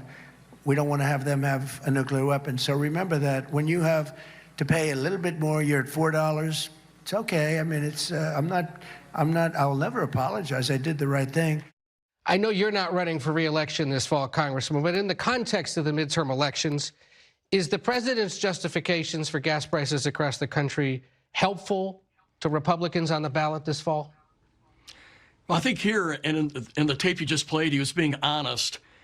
And I think he was setting maybe false expectations in the previous months during the initial, parts of this campaign. Oh, he was lying before, but now he's finally being honest. Earlier he was lying. Now he's being honest. Got it. Pain with Iran, saying we're going to get a deal tomorrow. We're going to get a deal tomorrow, and not. This is going to be a longer term fight, and I think he needed to set appropriate and honest expectations here.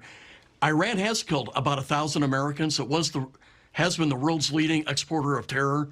In fact, 600 Americans were killed. I still would like somebody to explain how they're the world's largest exporter of terror. I'd still like to see the numbers on that, please. I don't know why they're allowed to just say that. He is retiring, by the way. He's not up for re-election, so he's allowed to be slightly critical of Trump. Slightly. In Iraq from primarily those very dangerous roadside bombs that Iran made and sent to all the terrorists in Iraq. And I just think it was important for him to level with the American people. This is going to be a tough fight, and we cannot allow Iran to have a nuclear weapon. They didn't. I don't think we should allow Iran to kill 1,000 Americans. This should probably been done a long Then maybe we leave the Middle East. Time ago. Yeah. But I think he started out this whole war with, this is going to be an easy fight. We're going to be done here. It's going to take a month, 2 months. Okay, we're going to get a deal tomorrow. And I think those false expectations hurt him, and it's hurt the favorability of what we're trying to do here. I thought this was good. Good liars were outside Trump's rally. They were trying to get an answer out of this lady about high gas prices. And this is what it feels like reading the chat from MAGA. Honestly, it is incoherent. And I think you all know it. I guess this is Mike Rogers. That's Ohio, right? I think that's where this is. This is what it looks like when I read the chat and try and find one of you to respond to. Are you worried about the high gas prices? No, no, I'm not. Why not? Because I fill my gas tank. I use my rewards that I get at Speedway. I got 61 cents off a gallon not too long ago. That's pretty damn good. So I fill a tank. I drive where I go. I go from A to B. That's it. I'm not going to drive around everywhere. 61 cents off a gallon, but the gas prices are higher, $1 higher than they were a year ago. We've seen worse, haven't we? Oh, definitely. So I'm not worried about gas prices right now at all. Do you blame Trump for the high gas prices? No, I blame what's happening in Ukraine, Iran. Mods, can you ban Diaz Madera? Thank you. Sorry, I blame what's going on in Iran. And what's happening in Iran? All the ships being stopped, the oil being stopped. I'm getting confused. But that's all stopped because Trump. Confused. The oil being stopped. I'm getting confused. But that's all stopped because that's where most Trump supporters are. I'm just confused, and I'm going to vote for Trump. Trump went to war with Iran. Stop what they're doing. Do we want a nuclear explosion? Because that's what they're going to do. No. We all know that. They had the power to do it. We want some isotopes. They didn't, though. They didn't. But listen to the rest of this. I think I know what she's saying. They had the power to do it. We want some isotopes, too. We want to see who did that, which we know is Obama. We want some isotopes, too. We want to see who did that, which we know is Obama. Obama did what? He gave them the isotopes, apparently. It's not that different than reading this chat, to be honest. It's really not. Obviously, this war raised the price of gas. Just, yes, it did. Was it justified? I don't think so. Do you think this war was justified? I've seen some people say the Iranians killed protesters. Okay. A lot of people kill protesters. We don't invade. What were the protesters protesting, and what were they doing? Were they trying to overthrow the government? That's what Iran says. Did we help those protesters? Yeah, we sure did. Did we fund those protesters? Yeah, we sure did. Did Israel fund those protesters? Yeah, we sure did. Would we allow an Iranian-funded protest group to just march on our capital here? Probably not, right? Probably not. ICE kills protesters. That's a good point. Think we would allow any of that? No, we certainly wouldn't. Do you guys actually care about that? No, you don't. Again, even if you want to talk about those protesters, that's not the justification for why we're here. This administration has never said that was the justification for why we attacked Iran. It was because we had an imminent threat. Well, what was the imminent threat? There's nobody who's been briefed by this administration who says that they have evidence of an imminent threat, which you have to have. You guys want to tell me what the imminent threat was? BOGO isotopes. Like the Isotopes are a minor league baseball team in Albuquerque. You didn't know that. Lies, yeah, lies is probably the main reason Israel lied to us. Trump believed him. Israel's been a problem for 47 years. Yeah, cool. But remember, again, what was the imminent threat? You just keep saying the same shit we've heard a million times. Assassination of Trump. That's not an imminent threat. By the way, that's just Israel telling us. That's just Israel repeating over and over that Iran is trying to assassinate Trump. Do we have anybody who's been tied to Iran that tried to assassinate Trump? How come the two people that tried to assassinate Trump weren't tied to President Trump? To Iran, excuse me. The imminent threat was Epstein files. Names were going to be released. Yeah, that does seem more like the imminent threat. Israel imminently threatened to release their blackmail on Trump. Yeah. All right. I looked for any of you Obama topes. You gotta watch out for those Obama topes. Those are the most dangerous isotopes are Obama topes. And you can get them wherever you get your Obama phone and Obamacare. Amy said, this is the highest gas prices at this time of the year ever in history. But Amy, you're forgetting that is Joe Biden's fault. You keep forgetting that. Everything is Joe Biden's fault. That's all you have to say. Just say Joe Biden, and then you don't have to answer any more questions. All right. Here's Trey Yinks. Apparently, he had a pretty insane conversation with President Trump this morning. He is a Fox News correspondent, and the 60 days is over. We had a 60-day ceasefire. Not much of a ceasefire, but it's over. And Trey Yinks got on the phone with Trump because Trump gives people his phone number. And here's what he had to say. Wait, what did I see? Yeah, Jen, I covered that. I read that. Today. Chief Foreign Correspondent Trey Yinks just spoke with President Trump and joins us now from Tel Aviv. Trey.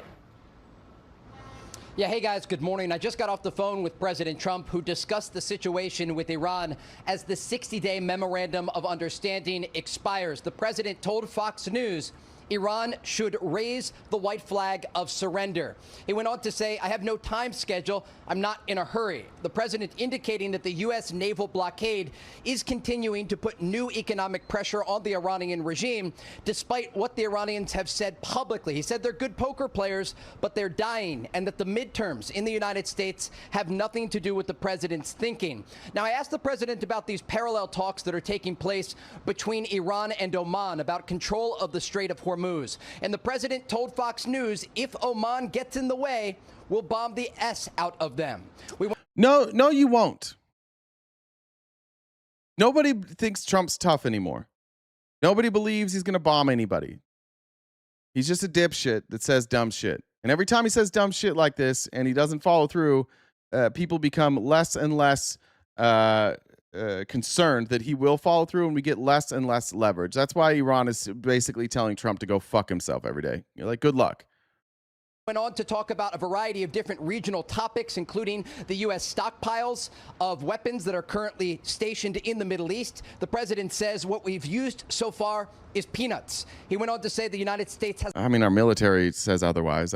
Now they're pretending, like, they just lie about everything. Like, obviously we've burned through our munitions. And they're like, oh, it's nothing. No, it's a lot. We've spent more money on this conflict than we spent on Ukraine, and we were just giving them munitions, and we've accomplished literally nothing. A lot of mid-level weapons, and that many of the more advanced systems, the president says, were given away by President Biden to Ukraine, for example, when we're talking about air defense that is needed right now in the Middle East. Brother, we don't have to go to Iran and complain. We're gonna do, and it's not even complaining. Like, it's not our fault that the person you voted for and the person that you openly worship is a fucking dipshit. It's not our fault that Donald Trump backs down on every single thing. It's not our fault that everybody sees him as a hysterical toddler throwing a tantrum. It's not our fault. And I know that it hurts you guys. I know that this is frustrating for you to sit here and listen to, but here's the reality. We have no evidence that Iran had a nuclear weapon. None. Zero. Zip. This war that was supposed to be over in 3 weeks is still ongoing. We have not accomplished any of the objectives that we claimed to accomplish, and we're nowhere near meeting any of those objectives. It's like, it should alarm you that your only defense of this, that what you're left with is hopping on YouTube and being like, if you love Iran so much, go live there. I don't want to live under a religious theocracy. It's why I don't like Christian nationalists. It's why I don't like the Iranian government. I also don't think that we get to just go in and march into countries and assassinate leaders that we don't like. I don't think that should be allowed either. I don't think we should just be allowed to invade countries in the Middle East because we don't like them. You're left with the weakest fucking arguments for Donald Trump, and your arguments are, how about everybody who's criticizing him just goes away? Why won't you all just suck his dick like we do? Just open up and glug it on down. The president also spoke about U.S. ally Israel. Remember, his son-in-law and top negotiator Jared Kushner is in the region. He met yesterday with Khalil al-Hayya, the current Hamas chief in Egypt. And the president said that they have a different channel with Hamas and that ultimately they are giving up their guns, talking about the demilitarization of the Gaza Strip. I asked the president about the upcoming Israeli elections in October, and President Trump told Fox News. Emery said, you depleting your ammunition also means you did not plan this operation months before. You probably jumped into Israel's bandwagon. True. I don't know what currency TRY is, but thank you for that donation as well, for the 110 TRY. I think it's most appropriate for me to stay out of Israeli elections, but I may endorse somebody. And so a lot of headlines here. The president talking about the latest in terms of the Strait of Hormuz and the Iranian regime. That's Turkish, apparently. So that is a kuros. Thank you. That at this moment appears unwilling to reach a diplomatic solution with the United States. Guys? Trey, why would Iran put up the white flag? They're calling Trump's bluff. Trump's next move is either nuke or ground invasion. I don't think he can do either of those. I mean, maybe they call him bluff and he nukes them, or they call his bluff and he nukes them, or he does a ground invasion. At that point, we're now a country who is in either using nuclear weapons or doing a ground invasion because the president didn't get his way. I don't want to be that country. I mean, the right answer is pack up your shit and go home. Get out of the Middle East. That's the right answer to all of this. You don't want them going after our soldiers in the region? Get our soldiers out of the region. You want them to negotiate? Iran is saying, leave. Leave. Promise to never come back, and we'll settle this. We'll sign your treaty. It also looks like we got an answer from the president about what is priority number one for the United States. Is it the nuclear weapon or getting the gas prices down? He responds to that on Truth Social. Yeah, the president posted on Truth Social, and he was very clear that Ensuring that Iran never has a nuclear weapon is the #1 priority for the United States. I asked the president about the communication with the Iranians, and interestingly, President Trump confirmed to Fox News that there is a back channel with the IRGC. These are the hardline officials inside of Iran, and that the United States and officials in Washington are speaking directly with IRGC officials in Iran. This is another indication that the Trump administration is not just dealing with the political echelon in Tehran, but also some of these hardliners that have launched attacks against U.S. forces and, of course, in the Strait of Hormuz. Trump couldn't negotiate his way out of a paper bag or an open Strait of Hormuz, apparently. Thank you, Neely. Thank you. That's a good reminder, guys. We are crowdfunding. We've got about an hour and a half left. The Jubilee debate with Tim Pool might take up the rest of the time. We'll see. I got 2 more clips, and then we'll get to that. But if you want to help us knock out our gift goal, Venmo, PayPal, Cash App are the preferred ways to go because they take the least percentage. We also do Super Chats and TikTok. You guys are doing great. No violations so far today. Asta Sophia, top gifter, followed by La Raleigh and Johnny D. Jen, Cassandra, Eve, LLM, Glenna, and Dolphin. Thank you, guys. Make sure you send your daily heart me. Share this if you can. I know some people were saying that TikTok wasn't allowing you to share it, but if you can, that'd be great. And if you're watching over on Facebook, share this out to your friends and see if they want to come hang out and watch the news with us. I wanted to just get to Byron Donalds real quick. Byron Donalds is running for governor of Florida, and he's abandoned his role in Congress. Now he doesn't want to talk about national politics unless it's something that he feels like works for him. Here he is, stone-faced after being embarrassed last week, saying that dumb people needed a place to go and Florida was waiting with open arms.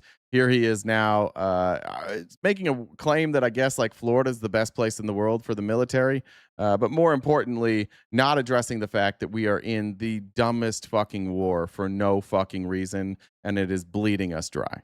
Quickly about the USS Abraham Lincoln. We've been talking about it here this morning. The president's been talking about it in recent days. Floridians are among the nearly 5,000 crew members who are aboard that ship right now. The president said that deployment was not long enough. Do you agree with that assessment? They had been there for a record length of time.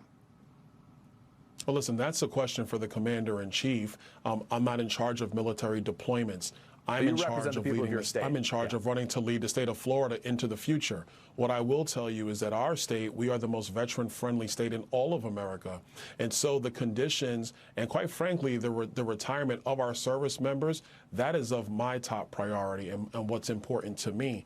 And so the president, he's the one that's in charge of how these deployments go. He's the commander-in-chief. I think what we got to be careful of is not trying to do Monday morning quarterback on one story over or another. No, that's what you do. Because we're not in the moment. That's all we can do is Monday morning. We should definitely Monday morning quarterback. We should keep Monday morning quarterbacking because this entire administration's incompetent. We need to consistently check their work. Look at our military today. Morale in the United States military is at the highest levels that it's been for a long time. Recruitment in the United States military today is at its highest levels than we've had it in quite some time. And once again, and I know how we want to talk about issues today, but you also have to look at what was happening in this country 3 years ago, because 3 years ago, everything was going wrong, especially in our military where recruitment levels and morale was at an all-time low in the United States military. I don't think that's a good sign that recruitment is at all-time highs. Well, not all-time highs, but it's way up, and that people being happy serving the military is at all-time highs. I don't have any data on that. It's pretty unclear on military morale. Recruiting numbers have hit a 15-year high, but we obviously have the story coming out from Abraham Lincoln, where the people that are depressed on the boats. You have the guy jumping off the boat. People are not being fed well. There's deployment fatigue. So I don't know where he's coming up with that number. I would like to see those numbers, but I don't think that that's true. I think they're saying because recruitment is at an all-time high, that morale is at an all-time high. But I don't like the idea that recruitment is at an all-time high when people are like, finally, we get to go over and murder people in the Middle East. I don't think that says great things about our country. Levels and morale was at an all-time low in the United States military under the previous administration. Again, all-time low morale, all-time high morale now, that's just made up. There's no data on that. That's just a made up thing.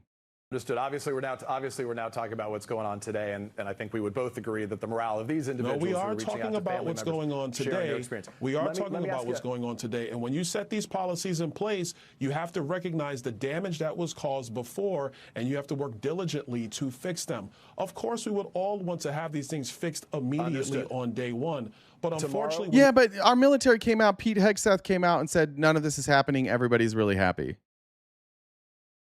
I mean, it's North Korea level authoritarianism.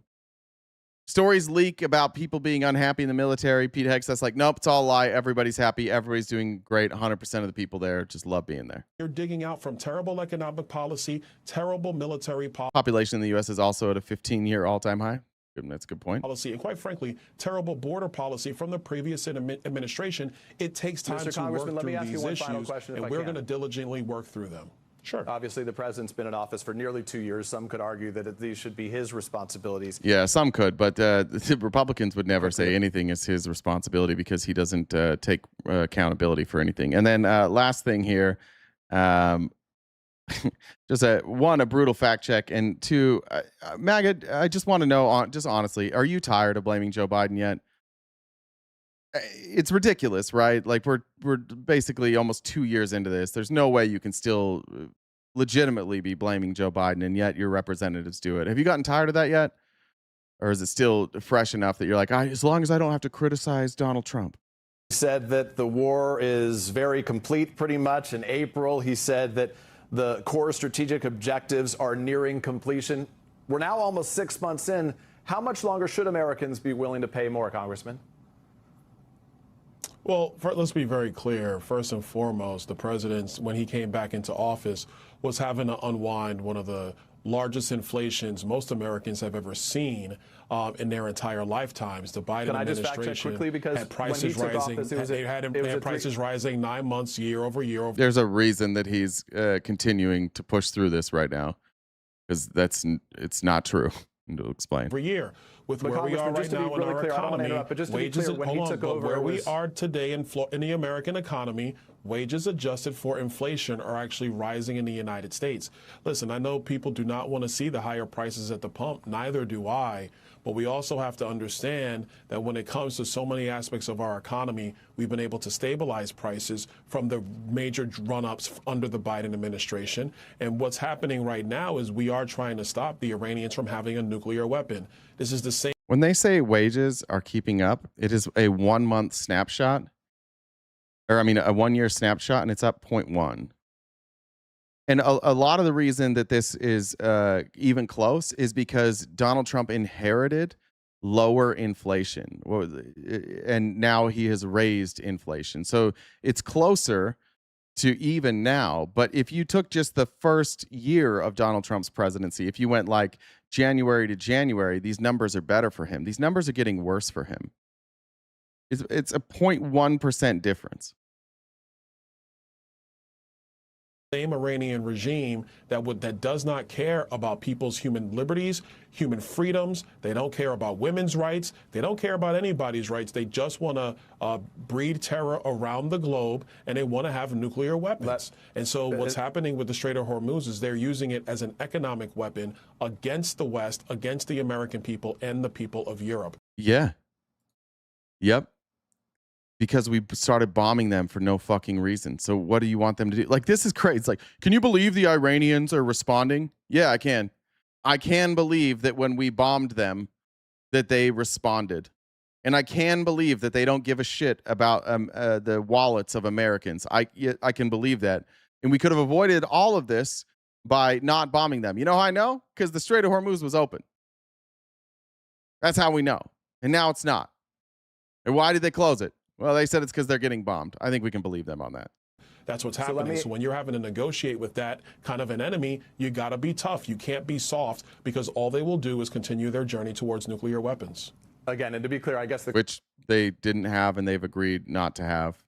So we have to bomb them to get to an agreement that they've already made multiple times. We have to be tough. We have to keep bombing them to get them to agree to. And now they're saying like, maybe we won't agree to that. Maybe we'll get a nuclear weapon. Question is how much longer Americans should be prepared for this to go. But I do want to just make one factual a clarification. When the president, recognizing that inflation hit historic highs, 40-year highs during Joe Biden's term, when he handed the reins over to Donald Trump, inflation was at 3%. Right now, it's 3.5%. So, in fact, it's gone up since the president took office. Whoops.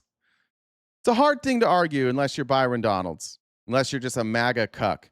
Yeah, Trump inherited this inflation crisis and he's had to clean that up. Well, then why did it get worse? How did it get worse after he took over? If it was a crisis and it was down, I think it was 2.9. If it was below 3%, now it's 3.5%. Can you explain how that's Joe Biden's fault? I think they're doing year over year on the 3.5. I think that's what he's quoting there. From July to July. What is current CPI? The annual is 3.4. Yeah, it's 3.4 right now.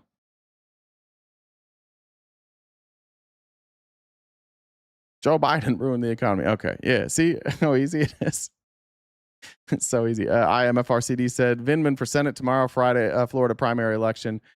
There's a lot of people who don't like Alexander Vindman probably in this chat, for the record. I don't know much about that race. I know that Vindman has been very hesitant to debate and to meet with others. I think he takes AIPAC money, maybe.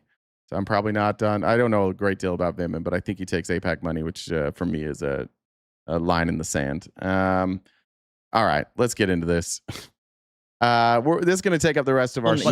Not coming from Tim Pool went on to Jubilee, and it went about exactly like you'd expect it. I've been waiting for Tim Pool to do Jubilee. Tim Pool is extremely lazy as a political pundit. He doesn't seem to do a lot of homework. He regularly gets debunked by himself and doesn't even realize it. One of my favorite clips ever was when he had on, I haven't seen that, Luke Beasley. And he screamed at Luke Beasley for like a minute straight, saying that nobody was arrested for seditious conspiracy, and just screamed at Luke Beasley while Luke Beasley sat there and waited for him to read it. And then when he read it, Luke Beasley's like, are we going to at all acknowledge it that you just freaked out for like 10 minutes about something I was absolutely right about? Is Asmongold next? Please bring Asmongold on Jubilee. I'm shocked Tim Pool did this, honestly. I don't know if his numbers are down. I don't know if he just thought, like, I'll be better than Dave Rubin. It's ironic that both Dave Rubin and Tim Pool, the last two people to get absolutely embarrassed on Jubilee, are also two of the people that we know met with Benjamin Netanyahu, and they took Russian money, so it's almost certain that they're taking Israeli money. And he started with claim number one, which is the mainstream media left commits, the mainstream left commits more violence than the mainstream right. One, I don't know what the fuck that means, but I do know that it's a trick by Tim Pool, so that anytime you bring up somebody on the right that commits violence, he's going to say that's not the mainstream right. And then he's going to take all political violence that is against right-wingers and say that is mainstream left. That's why he phrased it that way, but that means nothing. Mainstream left and mainstream right are terms that I don't understand. He doesn't define them. But here he is, first off, with our friend Mason. Meaningful to a voter. This is a good look into conservative media and conservatives. I'm just going to tell you how I know you're not going to agree with me, and I'm sure you're going to go back to him, but I just want you to see this real quick. What Tim Pool is now doing is he's transitioning, saying that this doesn't matter in conservative media. The facts don't matter. The fact that there was a bipartisan congressional, study or project that concluded, and the FBI concluded, and the CIA, and basically every law enforcement agency in this country has concluded that right-wing violence is more prominent than left-wing violence. And the way that they delineate right versus left-wing violence is violence motivated by political ideology. So, for example, if you, what conservatives regularly do is they'll be like, left-wing violence, and then they'll add in the total amount of crimes done in a place like Baltimore, or in a place like Chicago, or in a place like New Orleans, and they'll say, look, this, because Democrats are in charge here, we're calling this left-wing violence. But what the FBI report is saying is like, and this is what we really care about, right? It's not which places are more violent, because that's a different question. The question is, which ideology promotes more violence or leads to people being more violent? And the answer is overwhelmingly right-wing. And it's like a 95.5. It might be 97.3. I know Amy's here. Amy has the number. I'm sure. But I think it's like, I want to say 97.3, but I'm trying to err on the side of like 95.5. I can't remember what it is. Form of the Nazi Party of America was America First. And their party, again, let's see, 19. I'll pull this up here in a second. I'll pull up the party platform.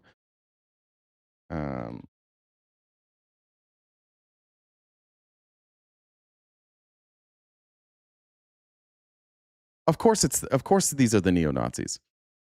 Of course, the America First movement is a neo-Nazi movement. Of course it is. That's why they used that name. That's why they have the same platform. Again, American Nazis were not in Germany doing the Holocaust. The Nazis are bad for a lot of reasons, most notably for the Holocaust, but they're bad for a lot of other reasons. And the American Nazi Party didn't do a genocide, but they were also gross. They also held those beliefs. And America First has the exact same platform.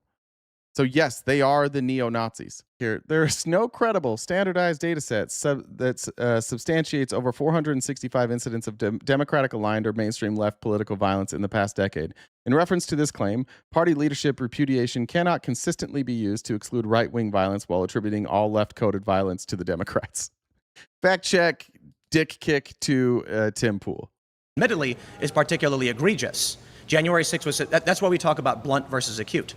Now, the problem is, I already know what all you're going to say. No, we say blunt versus acute so that you can once again categorize all right-wing violence as neo-Nazis and then categorize them as not mainstream and then broadly paint with a brush that says any violence that happens in or around Democrats is Democrat ideological violence. The rest of this says CSIS explicitly warns that its categories of left-wing and right-wing terrorism do not correspond to the Democratic and Republican parties or to the overwhelming majority of liberals and conservatives.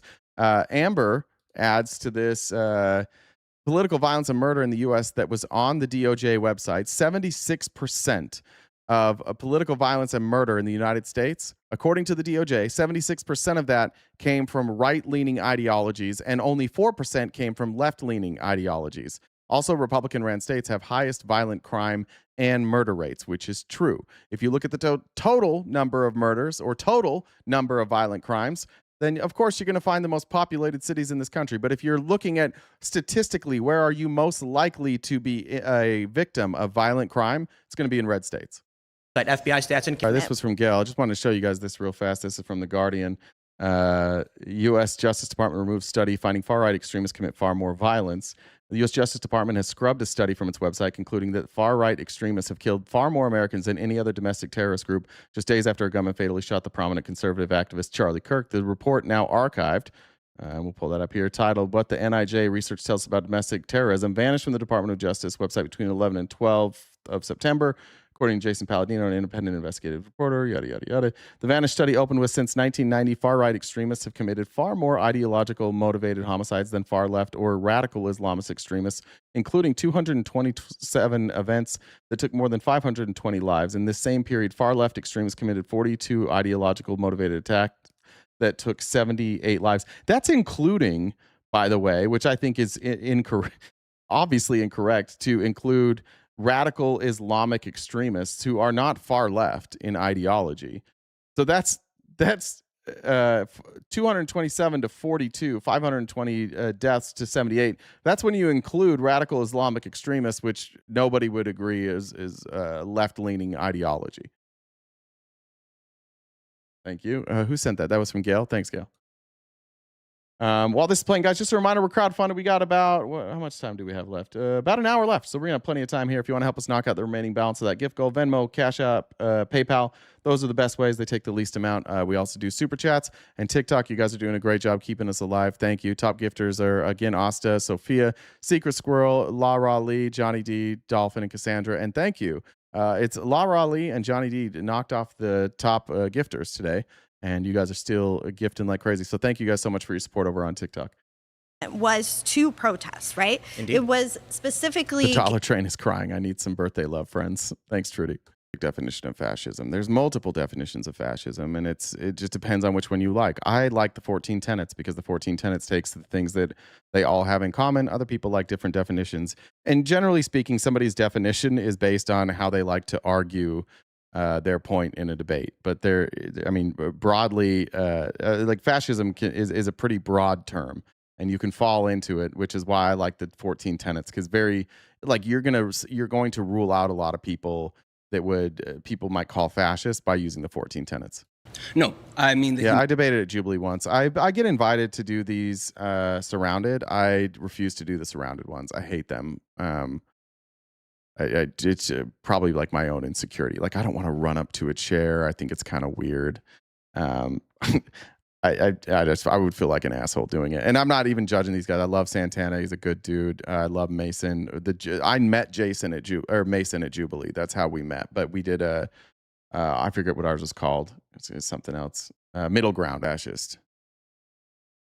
There is nothing about Pete Hegseth that doesn't fit any tenet of fascism. I don't think the tattoo is the best argument. This is a tough place to make that argument. I don't think that's your best argument, but Pete Hegseth is a fascist for a lot of reasons. Like, one, how about just saying kill all Muslims? How about that? How about the way that he restricts people based on their gender or their sexuality or their origin of birth or the origin of birth of their ancestors? There's almost no definition of fascism that Pete Hegseth doesn't. I can't think of one that he doesn't fit snugly in. I agree the tattoo is like an outward sign, but Pete Hegseth, just listen to that guy. Play speeches of Pete Hegseth, and you're like, oh, yeah, for sure, that guy's a Nazi. And again, like, the conservatives get frustrated by this, or if you say Nazi or fascist, whatever you want to say, they get frustrated because to them, fascism equals Holocaust. It's just not true. Like, there's been a ton of fascist movements. They didn't all do Holocaust. It's a political ideology where you're centralizing that power into one person, and you can do it a myriad of different ways. You can do it through a full government takeover, or you can do it in a more covert way like we currently have, where the entire Republican Congress and Senate do whatever the fuck Donald Trump wants, where they still pretend like that they're actually a body that acts independently of Donald Trump, which they don't. That's why what conservatives basically need you to say, in order for them to agree that Donald Trump is a fascist, he's going to have to come out and do like a public address and be like, I am a fascist. You are all fascists too. And then they'll be like, nah, he's not really. It's 4D chess. That's what it would take for any of them to admit it. But by every definition, Pete Hegseth is fascist of fascists. Where to go? As soon as you see a police officer today, just make sure to go up and tell them that they are a dirty socialist. I mean, they kind of are getting money from the government, but tell them they're liberal. They'll love that. The right or the left? The right, but the right doesn't live in these places. Yeah, but nor do they appoint these people. Sure, but don't tell me that ICE. Not always true. I checked that sometimes the chief of police can be elected. Sometimes it's appointed. In Minneapolis, where they're talking about, for example, the mayor nominates the chief of police, and then it has to be confirmed by the city council. Under Donald Trump, but not police under Democratic politicians. Hold on. The left doesn't appoint protesters who commit random acts of violence against property. That's not my argument. I know, but what you... Debating a leftist takes months of study, watching your shows, gathering information, building counter arguments and statistics, and is extremely high effort. I'd rather edit videos. And debating right-wingers is just showing up and using the knowledge of statistics that you have in your head and dominating that debate. I think you've proven the point.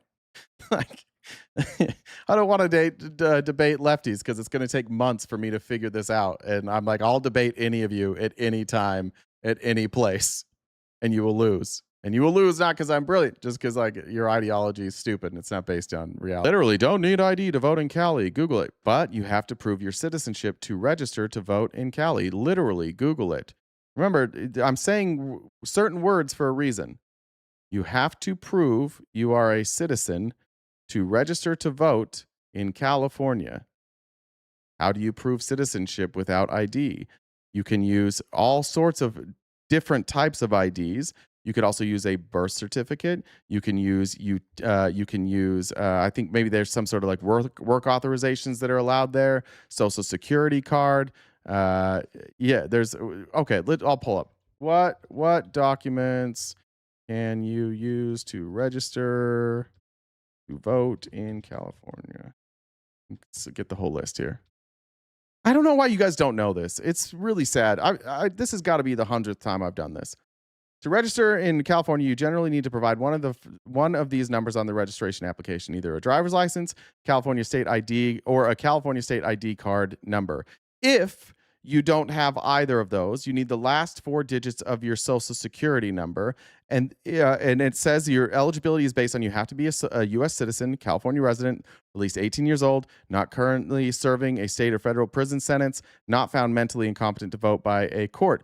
Acceptable examples of verification, again, to prove you're a citizen, would be California driver's license or state ID, a U.S. passport, a student or military ID, a recent utility bill or bank statement, a paycheck or government check, or official government mail like a sample ballot booklet. You just Google it. This is I'm not even going to stick on this because this is the crazy thing. Like, I can't even look at the chat because there's a bunch of people like, you don't know what you're talking about. Just look it up. You're out of your fucking minds. You know how fucking stupid you have to be to believe that any state in this country doesn't require you to be a citizen of this country to vote? Do you know how low IQ, dumb fuck you have to be to believe something that fucking stupid, that a simple Google search will prove wrong? You can go right now. Go to California's voter registration page and you go register. Go in and register right now. Tell me how easy it is to do if you're not a citizen of California or of this country. Go ahead. Go do it. Screenshot it. Send it to me. If you can prove that you can register to vote in California without proving your citizenship, I will send you $500. I need step by step. You have to show me how you did it. That's a good way to make $500. It's that simple. Or you can sit in the chat and say, I'm stupid. One of those two things. I actually think you bring up a good point. There was the lady that a dog voted twice in California. The second time it was caught, it didn't count. I don't remember if the vote counted the first time. That person is in jail now, which means it is against the law in California to register to vote if you are not a citizen. It is true that in every election, in every state, votes get through of people who are not eligible to vote, whether they be made up or they not be citizens. But the very fact that that person is in jail, Hootie, proves that it is against the law in California to just register anybody to vote, that you do have to be a citizen in order to vote. And yes, people slip through the cracks in literally every state. But that proves the point. Otherwise, they couldn't go to jail for a law that doesn't exist, right? And yes, she was a Republican, by the way, who did this. Prediction. All right, we'll see if YouTube comes back in a second. I guess I got one more. We got about 10 minutes left. We'll see now that we're playing that, see if it comes back. They just like pause it? That's bizarre. I've never had that happen before. All right. Well, shit. That I actually didn't have one more. That was it. Guess we're ending early today. Run the video at a higher speed on playback. Okay, thanks, Carlos. I'll remember that for next time. I don't even understand why. I feel like we've covered that. We've covered this with YouTube before, and usually you can appeal it. Let me look at the channel real fast. So is the live? Let's see what happens when you go to the live. Yeah, it just says stream unavailable. There's not an appeal option. Crazy. Okay, well, we'll figure that out. Let's see if it. Did you go look on Studio? Yeah, I mean, I'm there. Yeah. I probably have to end it before it gives us the flag. Okay. Well, shit. I guess we're done. 10 minutes early today. Jen, you got anything to add? No, I told everyone to be back in a second, but guess not. No, nothing left to add. All right. Yeah, it came back and then it left again, but that's fine. I don't want to play more Jubilee, and that was the end. The next video I have is like 30 minutes long, so we'll play that tomorrow.